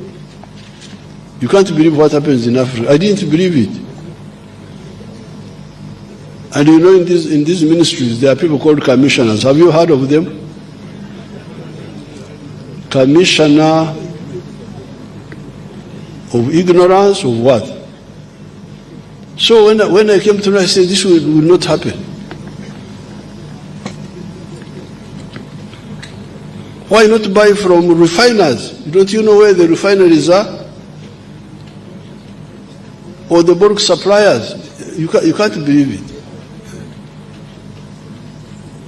Africa is really a continent of wonders. A whole country buying petroleum from middlemen. I didn't know this. And I was sitting there, president.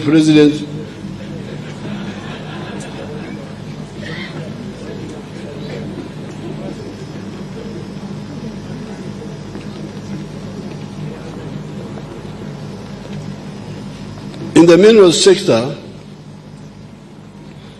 government investment next financial year will prioritize the following. Number one, establishing the quantities of the remaining mineral reserves. Number two, strengthening the mineral tracking system to improve transparency and meet the international rules of origin. Number four, adequate capitalization of the Uganda National Mining Company. Number four, the governance framework and the fiscal rule for mining sector. Number five, expediting finalization of the East African crude pipeline. Number six, prioritization of construction of the oil refinery and refined products pipeline. And number seven, commencing the construction of the Kabalega Industrial Park to attract petrochemical industries, among others. Science, technology, and innovation. I want to commend Ugandan scientists for nurturing our nascent knowledge economy. Our scientists have been active in developing automobiles, vehicles. You show them the vehicles, you show these honorables and all these powerful people.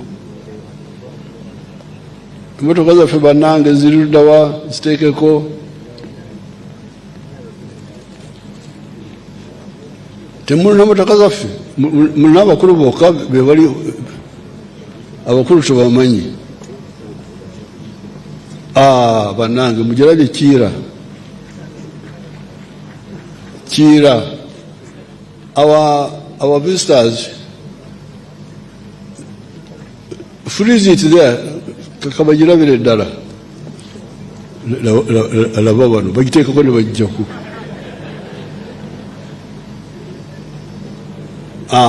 You leave it there.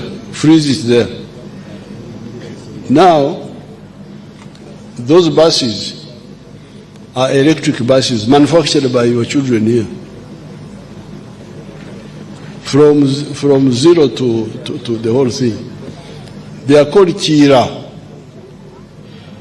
Kira is our name for the Nile. The Nile, other people call it Nile, but for us we call it Kira. Even the South Sudanese, they use the same name. That's why His Excellency Salva Kiir. Salva Kiir means the Nile. Salva Kiir, the president, means Nile. His name means Nile.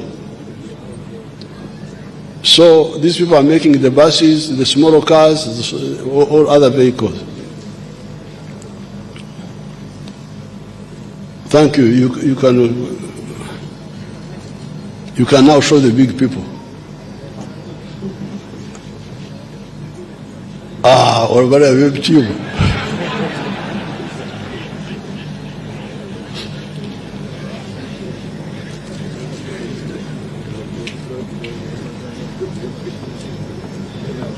I want to commend Ugandan scientists for nurturing our nascent knowledge economy.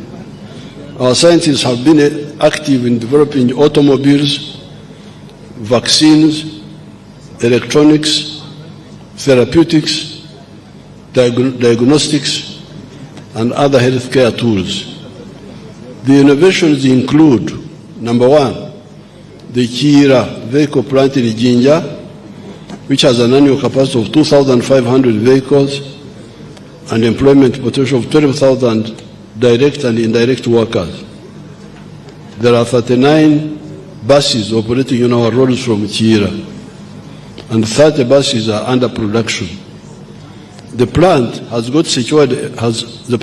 secured a market in West Africa to supply about 3,700 electric buses. Number two, Dye Biopharma Manufacturing Facility in Matuga. Can you show it to us, that one there?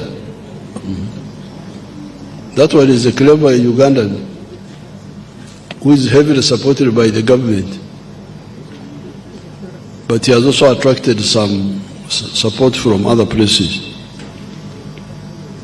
The biopharma manufacturing facility in Matunga has filed more than 100 patents in the United States, including a cancer treatment technology based on the gene therapy, a highly potent gene therapy technology for red blood cells generation by the bone marrow, an mRNA vaccine that treats brain degenerative tissue disease, an anti-malaria vaccine, a vaccine for HIV, a one-month insulin shot, a type 1 diabetes vaccine, a universal foot and mouth disease vaccine, and a biological molecule for penicillin. All these patents are there. You can check them by your people. Magora. I don't know whether is Magora here. If he's here, you could stand up and you see him. Number three, developing the vaccines of the Crimean Congo hemorrhagic fever and the Rift Valley virus. Number four, accreditation of the Alphasan vaccine manufacturing facility to produce anti-tick vaccines for the second phase of clinical trials. Number five, Professor Wang's clinical trials of his natural therapeutics. He's also establishing an international certified production facility in Soroti Industrial Park. Number six, the PCR kit developed by scientists at Makerere University to conduct more than 2 million tests at 50% of the cost of imported alternatives. This has saved the country US$ 37 million in imports per year. Number seven, Guru University developed highly effective rapid test kits to crop diseases for cassava and sweet potatoes. Number eight, the Engineering Development and Innovation Centers in Rebtete, Chilhura District and Namamvi are enhancing capacity for industrial technology, metallurgy, electrical and electronics, civil engineering, automotive technology, agricultural mechanization, and construction machinery. Number nine, the presidential initiative on banana industrial development plant in Bushenyi. Can you show us that one? Bushenyi Banange. Bushenyi Banange.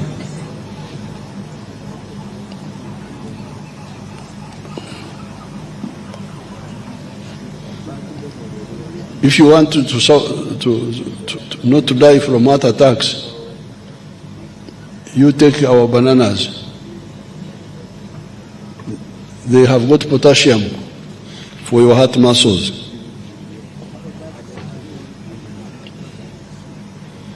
The Presidential Initiative on Banana Industrial Development, PBID plant in Bushenyi, has significantly increased commercial production capacity to 140 metric tons of fresh matoke. Matoke is what we call bananas in our language, per day. The plant has sale orders from the Royal Kingdom of Saudi Arabia, Qatar, and Italy. Over the last 17 years, the NRM government has prioritized infrastructure development, especially the roads, the railways, and electricity. We now have a solid foundation to support industrial development. All parts of the country are interconnected using tarmac roads and good maramu roads. This means whatever is produced in the country can easily reach the markets. It also means that the cost and the time of moving goods has reduced significantly, facilitating both investments and trade. The stock of tarmac roads is now 6,199 kilometers, compared to only 1,900 kilometers when the NRM took power in 1986. Of these 1,900 kilometers, only 114 kilometers were in fair condition, while the rest, totaling 1,786 kilometers, were in poor condition. The roads to commence construction to tarmac standard next financial year include: number one, 23.6 kilometers Yumbe Ure Road and Bridge. Are my Yumbes happy? Award 4. 69.3 kilometers Katine Ochero Road. Apoyo. And 2.9 kilometers of town roads in Kaberamaido and Karaki towns. Number 3, 105 kilometers Chenjojo, Chihura, Bwizi, Rwamwanja, Kahunge, Mparabwizi. Mwebale muno. 56.3 kilometers Iganga, Bulopa, Kamuri, Jinja.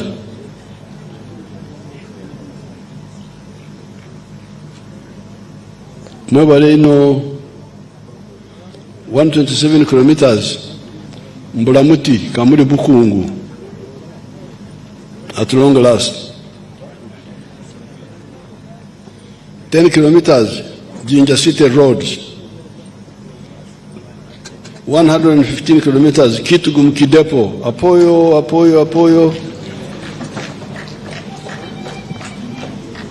88 kilometers Ishashakatunguru Road.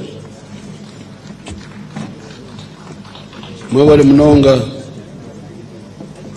65.3 kilometers Luku Karangara Mlabana Road. Do the buses have their own language? Bogara Ruganda. Kare, Bagenderao. 10.67 kilometers in the 7 town roads in Karangara. 72 kilometers Nabumari, Butareja, Namutumba. 73 kilometers Karenga, Kapedo, Kabong. 69.6 kilometers Kotido Kabong Road.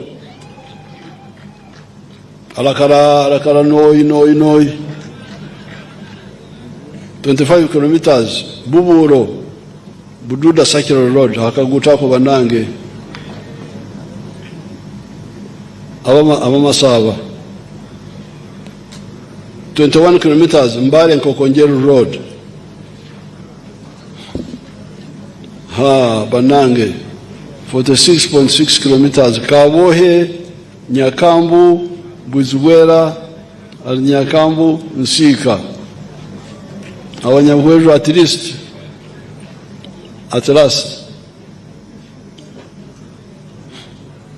Government is repairing 78.9 kilometers road from Nebi to Arua. 18. I'm also negotiating for more money to tarmac other roads, namely Kabujogera, Kitagwenda, Kamwenje Road. Abatagwenda banje mutawamatsuko Muhanga, Rwamucucu, Kisizi, Rubare Road with a branch to Nyakshenyi and another one to Kelsoni. Abahorra bakiga tinda basa kubebwa Lyantonde, Lumbugu, Rakai. Abakochi baffe eyo munde eyo Sembabule, Matete, Mbirizi with the branch to Kibinge, Kyabakuza.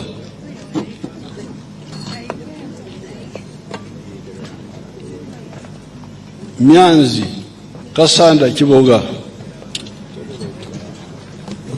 Abantu bange bekasanda mu akaluru mukatereze utereza akaluru eyo.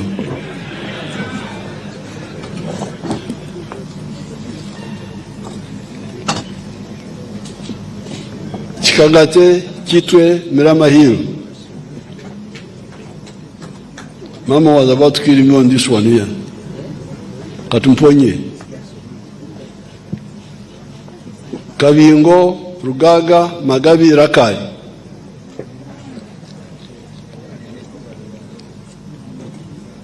Ruero, Butarangwa, Ngoma, Williamshenyi, Masindi.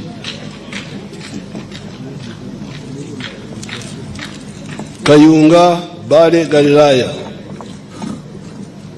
I'm going to get additional money for these roads because we have been talking about them for a long time.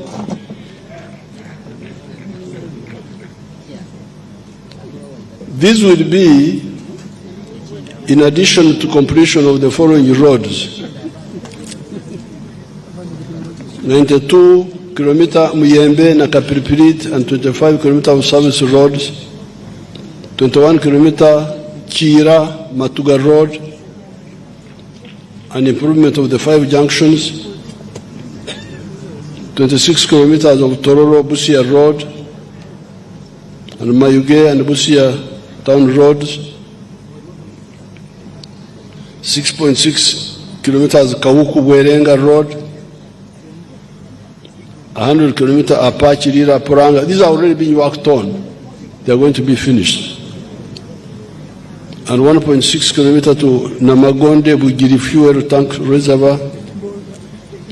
The roads for maintenance or reconstruction include Kampala Jinja Highway, 72 kilometers, Busunju Chiboga Hoima, 145 kilometers, Mubende Road, Mitiana Mbende Road, 86 kilometers, and Mubende Chenjojo Road, Bende Chenjojo Road, 95 kilometers, Mitiana Town Road, 14 kilometers, Abe Mitiana Mtereza Karuru Bandange.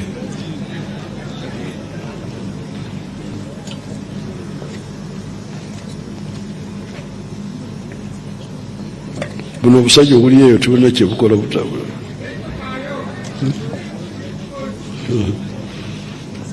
Muleno muleta obusajja sajja buliyeyo.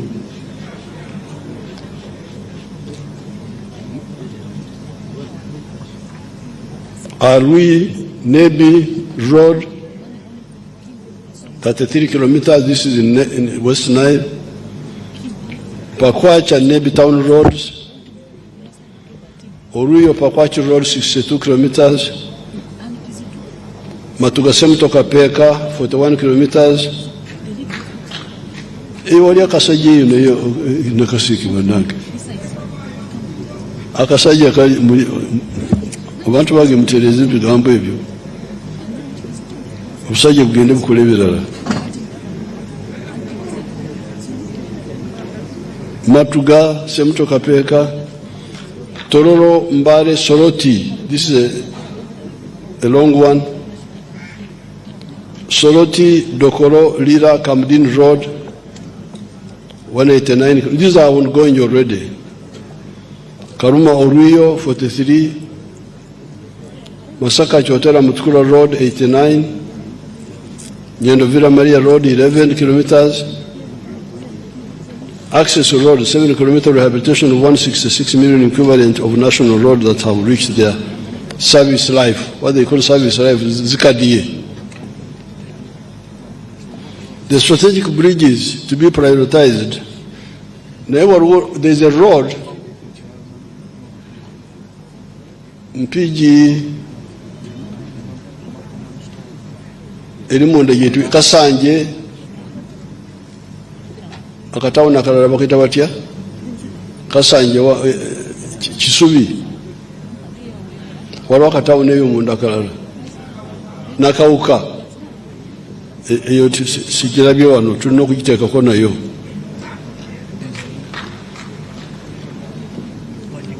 Naye abantu batereeza obululu bannange kubanga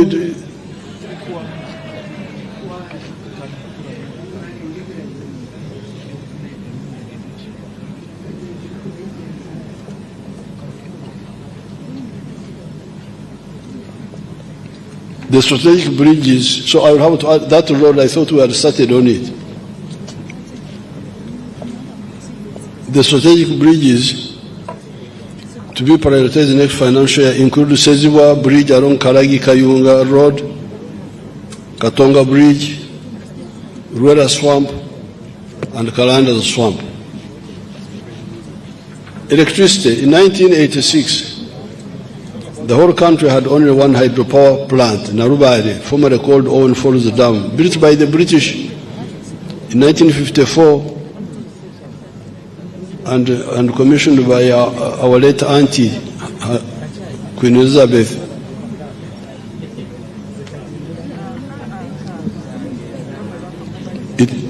With the maximum capacity of 150 megawatts of hydroelectricity. There are now 4 large hydropower plants at Narubare, Chira, Isimba, and Karuma, with a combined generation capacity of 1,163 megawatts. Other sources such as Chibwabia, Sabo Konge, solar power in Mbende have added another 888 megawatts. This brings the total installed electricity generation capacity to 2,052 megawatts. However, given the growing electricity demand arising from the new manufacturers, this is very inadequate, and the available capacity will run out in about 5 years from now.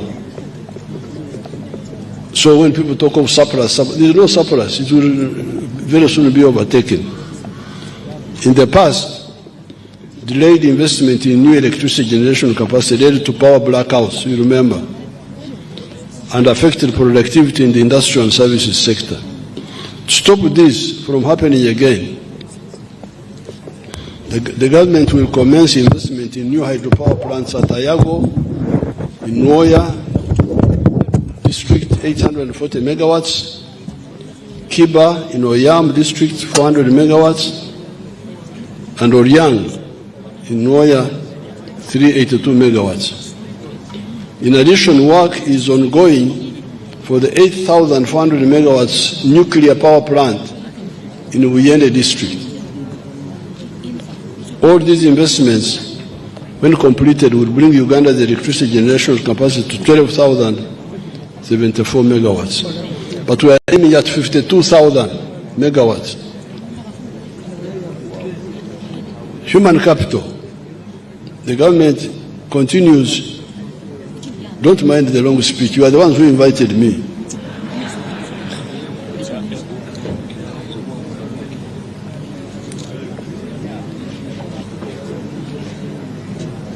The government continues to focus on attaining a good standard of health for Ugandans and those living in Uganda. The prevention strategy remains the most powerful tool for fighting diseases. Therefore, I urge all Ugandans to adopt healthy lifestyles by exercising, maintaining personal hygiene, eating nutritious foods, sleeping under a treated mosquito net,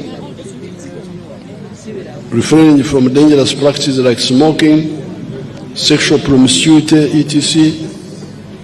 While the government is investing in improving the health infrastructure across the country, it is the responsibility of every individual to ensure that they live a clean and safe environment, in a clean and safe environment, and to avoid falling sick. Government has invested in a number of health infrastructure projects. These include infrastructure development for the Uganda Cancer Institute and regional cancer centers, the Uganda Heart Institute, intensive care units, and imaging centers for referral hospitals. Construction of new maternity wards and staff houses in the health center tools that are being upgraded to Health Center 3s is currently ongoing. This has significantly increased the health facilities in all districts across the country. For example, when I visited Yumbe district recently, I found out that Yumbe alone has 26 Health Center 3s. This means that our people, especially children and expectant mothers, no longer have to travel long distances when they get sick or when they are going to give birth.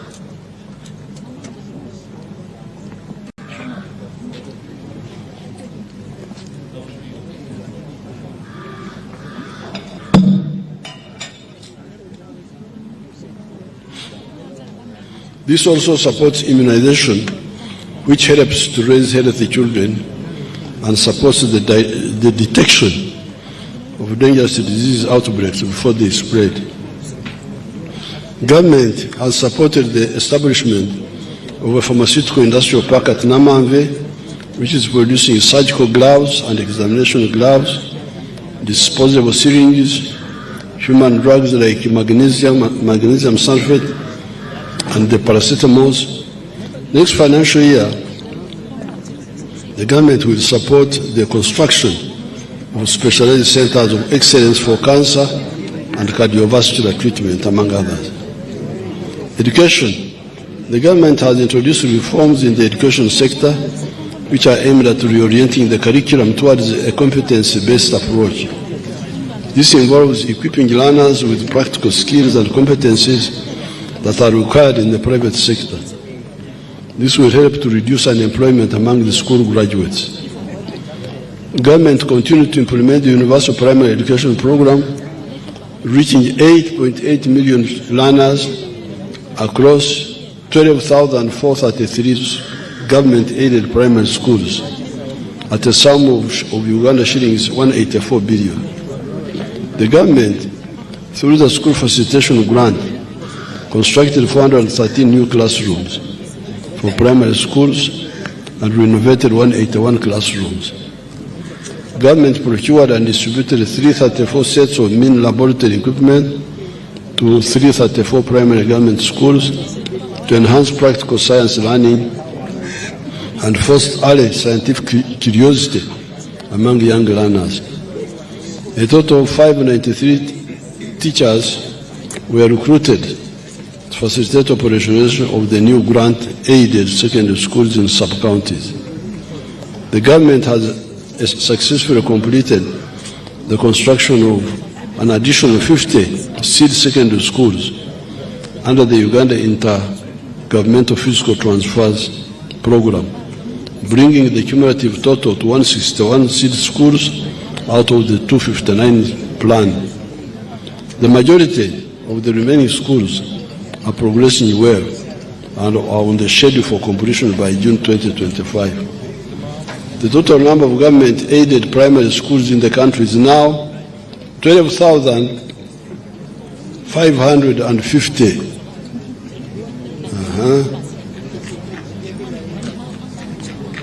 People normally talk of parishes which don't have government primary schools. But how many parishes are there in Uganda? It is because some of the parishes have got more than one primary school. Otherwise, 12,000 would have covered every parish. Because remember, the villages are 72,000. And there are normally about 5 or 10 villages in a parish. So the primary schools are supported by the government are now quite many. But some of the parishes may have more than one. The total number of government-aided secondary schools is 1,416. The technical and vocational schools are 189. And the government degree awarding universities are 12. That is the infrastructure of education in the country now. The proper management of our water and environmental resource is a major contributing factor to public health, agricultural productivity, and climate change adaptation. The National Population and Housing Census Report of 2024 showed that at least 8 in 10 households now have access to improved water sources, i.e. piped water, protected springs, etc.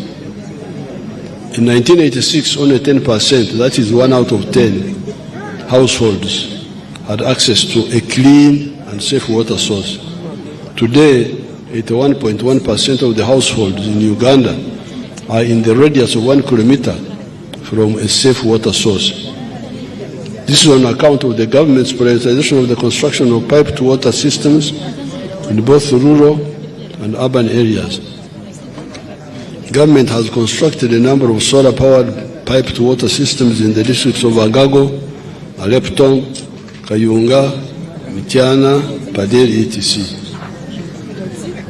There are ongoing construction works in other districts like Buweju for Bisia water supply system, Kasese for Nyamugasani gravity flow scheme, Ora water supply system to serve the districts of Terego, Madiokolo, and Nebi, among others.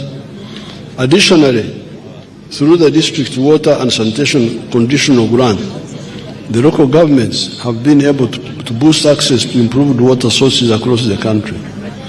The local governments have constructed a total of 2,564 taps, serving 452,000 persons, drilled 709 deep boreholes, serving 212,000 persons, and 128 protected springs, serving 43,000 persons.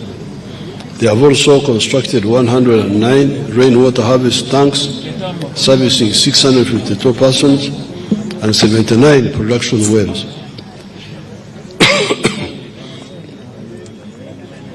A total of 1,333 boreholes and 28 piped water systems have been rehabilitated across the country, thus restoring service to 417,000 persons.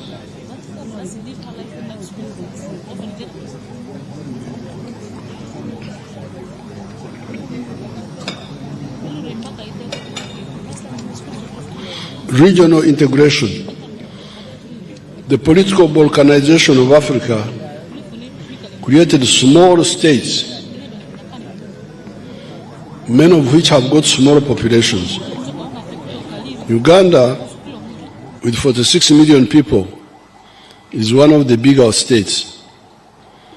The solution of this problem is regional integration. The whole of Africa has got a very high population of 1.4 billion people, 1.5 billion. But this population is broken up in small units. Smaller populations mean smaller markets. The problem is compounded by a low purchasing power because of low incomes. So you have got smaller populations with low incomes. How will they support business? There are also problems in the regional market, such as the lack of roads and lack of communication to enable us to fully exploit the regional market. That is why, for instance, Uganda has undertaken the construction of the Mpondwe to Ben Highway to ease connectivity between Congo and Uganda. If we mobilize the whole of Africa to remove all trade barriers, we shall no longer worry about being shut out of markets in Europe or the USA. During the budget, I will speak more about this issue of integration. I think now, let me finish so that people can survive and go home.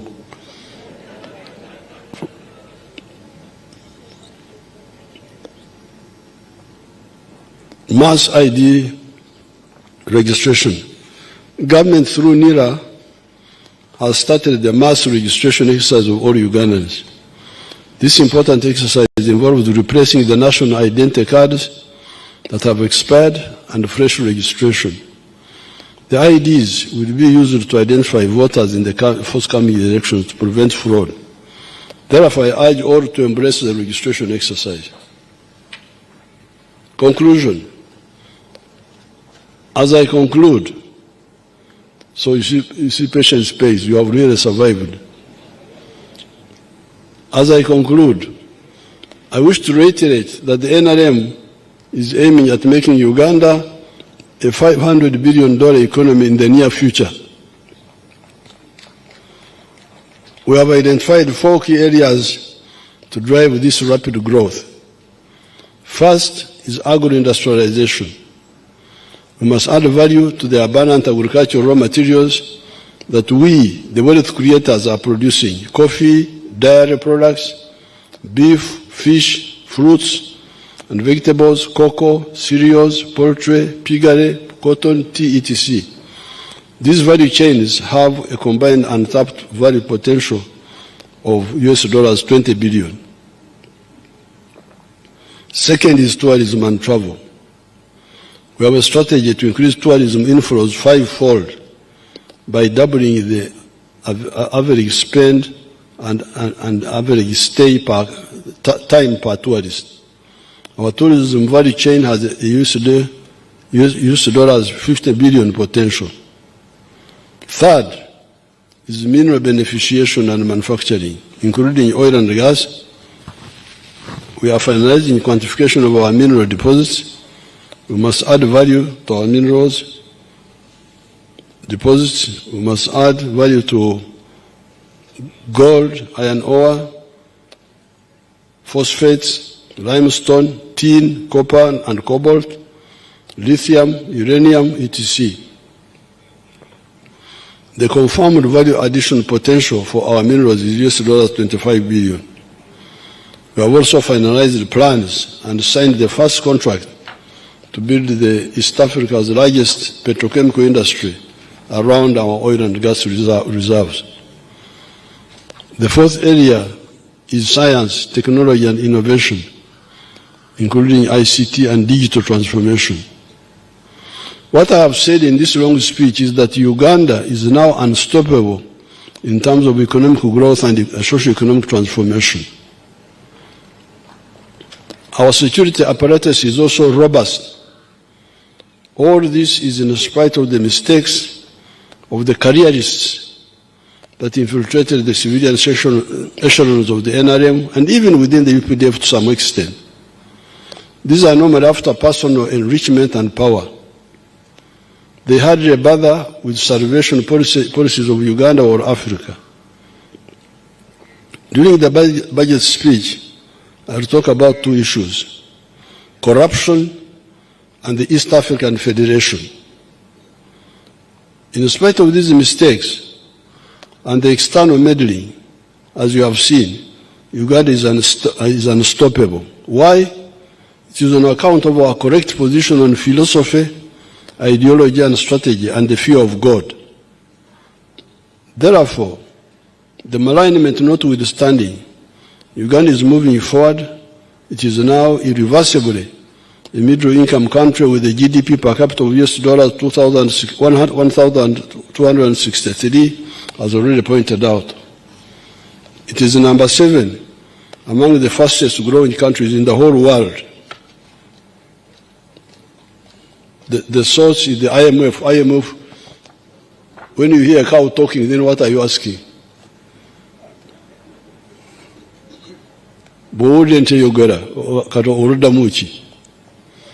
IMF has said Uganda is number 7 in the whole world.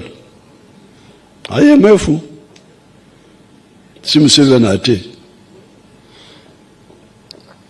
And this is before oil. With oil, we shall be the first in the whole world. It is growing at 6.3% per annum. It is projected to be 7% next year, 2025-2026, and will grow in double digits after oil. Akahanjururwasha tukahungurwa munobi. This is the other language. You know the other language. Akahanjururwasha tukahungurwa munobi. What God has created cannot be destroyed by haters. In recent times, one of my happiest days was the 6th of May, 2025, when we held the NRM village assemblies.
Katuteteganyemu empeereza eno tupeeku ne bye tukutuusaako.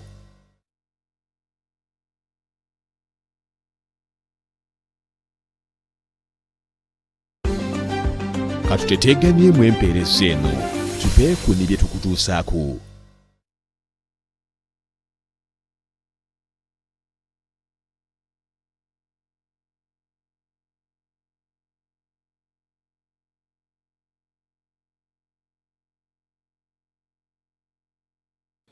In the erection of the structures above the village. We are studying this information, and I will give my guidance in the coming weeks. The NRM members should stay calm. Whatever mistakes that happened here in Uganda. They did not happen in Iceland, they did not happen far away, they are here. We shall unearth them. They did not happen in any other country where we have no authority. Get the facts and give them to the NRM administrative secretaries at the district or the NRM secretariat in Kampala in writing with the illustrations of the information.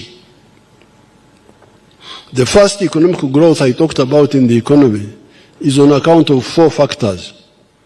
These are the correct philosophical, ideological, and strategic position of the NRM, as already pointed out. Number 1. Number 2, the NRA, UPDF, that liberated the country and has ensured peace ever since. Number 3, the wealth creators in the 4 sectors of agriculture, manufacturing, services, and ICT. And number 4, the responsible political actors in the NRM and other groups that have contributed to harmony. These are the 4 that have enabled us to come up. Number 1, our correct stand on philosophy, ideology, strategy. I don't have time to elaborate that, but we have talked about it before. Number 2, the armed forces, UPDF, the NRA, for liberating the country and maintaining peace. Number 3, the wealth creators. The wealth creators, the farmers, the manufacturers, the owners of the services, the ICT. This is why we are strong. We are strong because of the wealth they create. And number 5, the political actors who are positive and support this. Therefore, the careerists who only think of themselves should check themselves. They should not spoil the efforts of the patriots.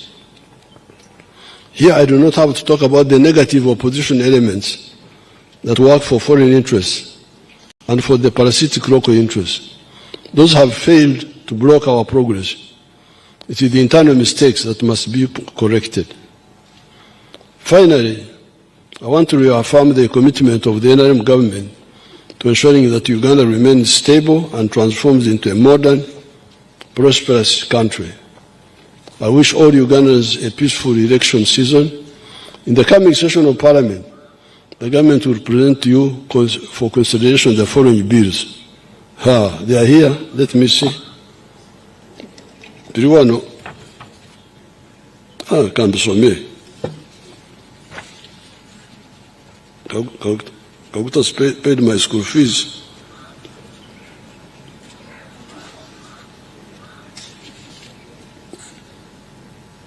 The bills, Minister of Energy and Mineral Development, the Building Substances Bill, 2022, Information and Communications Bill, 2023, the Magistrates Court Bill, 2025, the Workers' Compensation Bill, 2024, Amendment Bill for the Universities and Other Tertiary Institutions, 201, Amendment of the Education Act 208, the Curriculum Assessment and Admissions Bill 226, Uganda Intelligence Services Policy Framework 2024, Principles for Drafting the Unclaimed Financial Assets Bill 2025, Annual Macroeconomic and Fiscal Performance Report 2024-25, Annual Budget Performance Report 2024-2025, the National Budget Framework Paper of 2026-2027 to 2030-31, Public Procurement and Disposal Bill 2025, Principles for the Amendment of the Motor Vehicle Insurance, Third-Party Risks Act 1989, Development of the National Agricultural Financing Policy, same Annual Budget Performance Report, Half-Year Macroeconomic and Fiscal Performance Report, Ministerial Policy Statements for Financial Year 2026-2027, Vote 008, Vote 130, and other statutory votes under Minister of Economy. Development of the National Insurance Policy 2025, Budget Speech 2026-2027, Principles for the Amendment of the Tier 4 Microfinance Institutions and Money, Principles for the Amendment of the Anti-Money Laundering Act. Now, I want to congratulate Parliament and the Speaker for the bills which you passed, which you handled. As I said in my speech in Ruero, some of these bills help to the stability of the country, like the UPDF bill.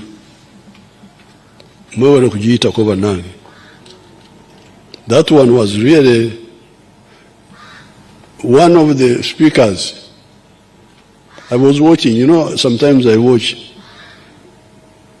a wonderful UBC. When they are not playing football, they also give some news. Because when they have football, they forget about us. Now, I saw one of the young people, the young man is a legislator, was saying that in a company, you have got internal procedures where you can exercise administrative discipline. But if it is a crime, it must go to court. Of course it is correct. But if UPDF is not a business company, to find a member of parliament thinking that UPDF is a business company is really a disaster. So I want to congratulate Parliament, I want to congratulate the Speaker for saving us that big problem. Because there is no way UPDF soldiers can go to the magistrate courts once they have made mistakes in the barracks initially. It's not possible. I don't think it happens in other armies. So we need some capacity building for members of parliament.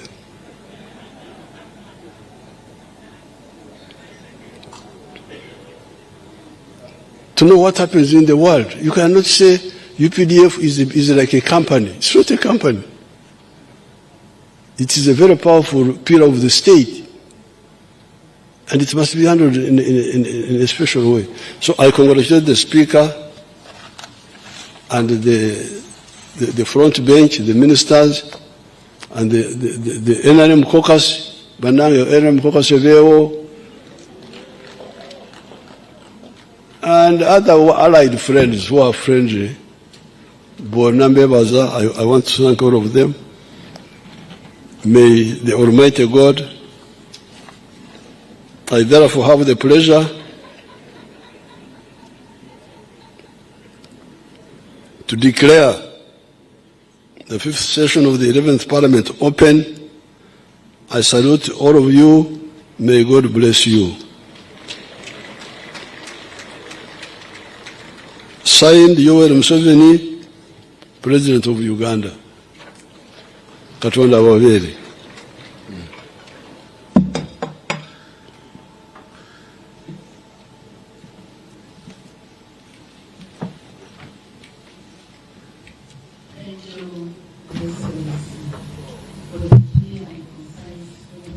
The government policy in your address to the nation and for fulfilling your constitutional obligation under Article 101(1) of the Constitution of the Republic of Uganda. Your Excellency and honorable members, kindly allow me to take this opportunity to recognize the presence of the former speakers and presiding officers of the Parliament of Uganda. We have the Right Honorable Francis Butagira, 1980 to 1985. We have His Excellency Yoweri Kaguta Museveni, the Chairman of the National Resistance Council, 1989 and 1996. Right Honorable Edward Kiwanuka Sekandi, 2001 to 2011. We have the Right Honorable Alhaji Moses Chigongo, the Vice Chairperson of the National Resistance Council, 1986 to 1996. We appreciate them for the contribution to strengthening the foundation on which legislature stands today. May the good Lord bless all of you, because we are where we are because of you. And we'll also leave it for the next people who will come in. We take cognizance of the government's legislative agenda for the 5th session, and we pledge our utmost commitment to the 11th Parliament to prioritize the government business and expeditiously and exhaustively consider all the government business before any other business. Honorable members, pursuant to Rule 26(1) of the Rules of Procedure, we will allot time at a later date for an exhaustive debate on the President's address on the state of nation. Honorable members, His Excellency the President will be back on Thursday, 12th June 2025 to deliver the budget speech. I want to invite all of you kindly to be here to receive the budget, and we want to thank all the ambassadors who are here. We are very grateful that you're here and that you honored our invitation. I there want to ask members, please be here to receive the budget. Remember, one of your roles is appropriation. You did appropriate, and now you're here to receive, you will be here to receive the budget. I want once again thank Your Excellency the President and all the dignitaries who have made it here. And thank you in a special way go to Mama Janet Kataha Museveni for accompanying President for this State of Nation address. May the good Lord bless all of you. And as we wish you success in your election during this elective season. Adjournment. The House is adjourned to Thursday, 12th, 2025 at 2 p.m. The anthems.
from the State of the Nation's address, the President has completed his speech. Katuteteganye mwemperezo eno tupe ku nibye tukutuusaako.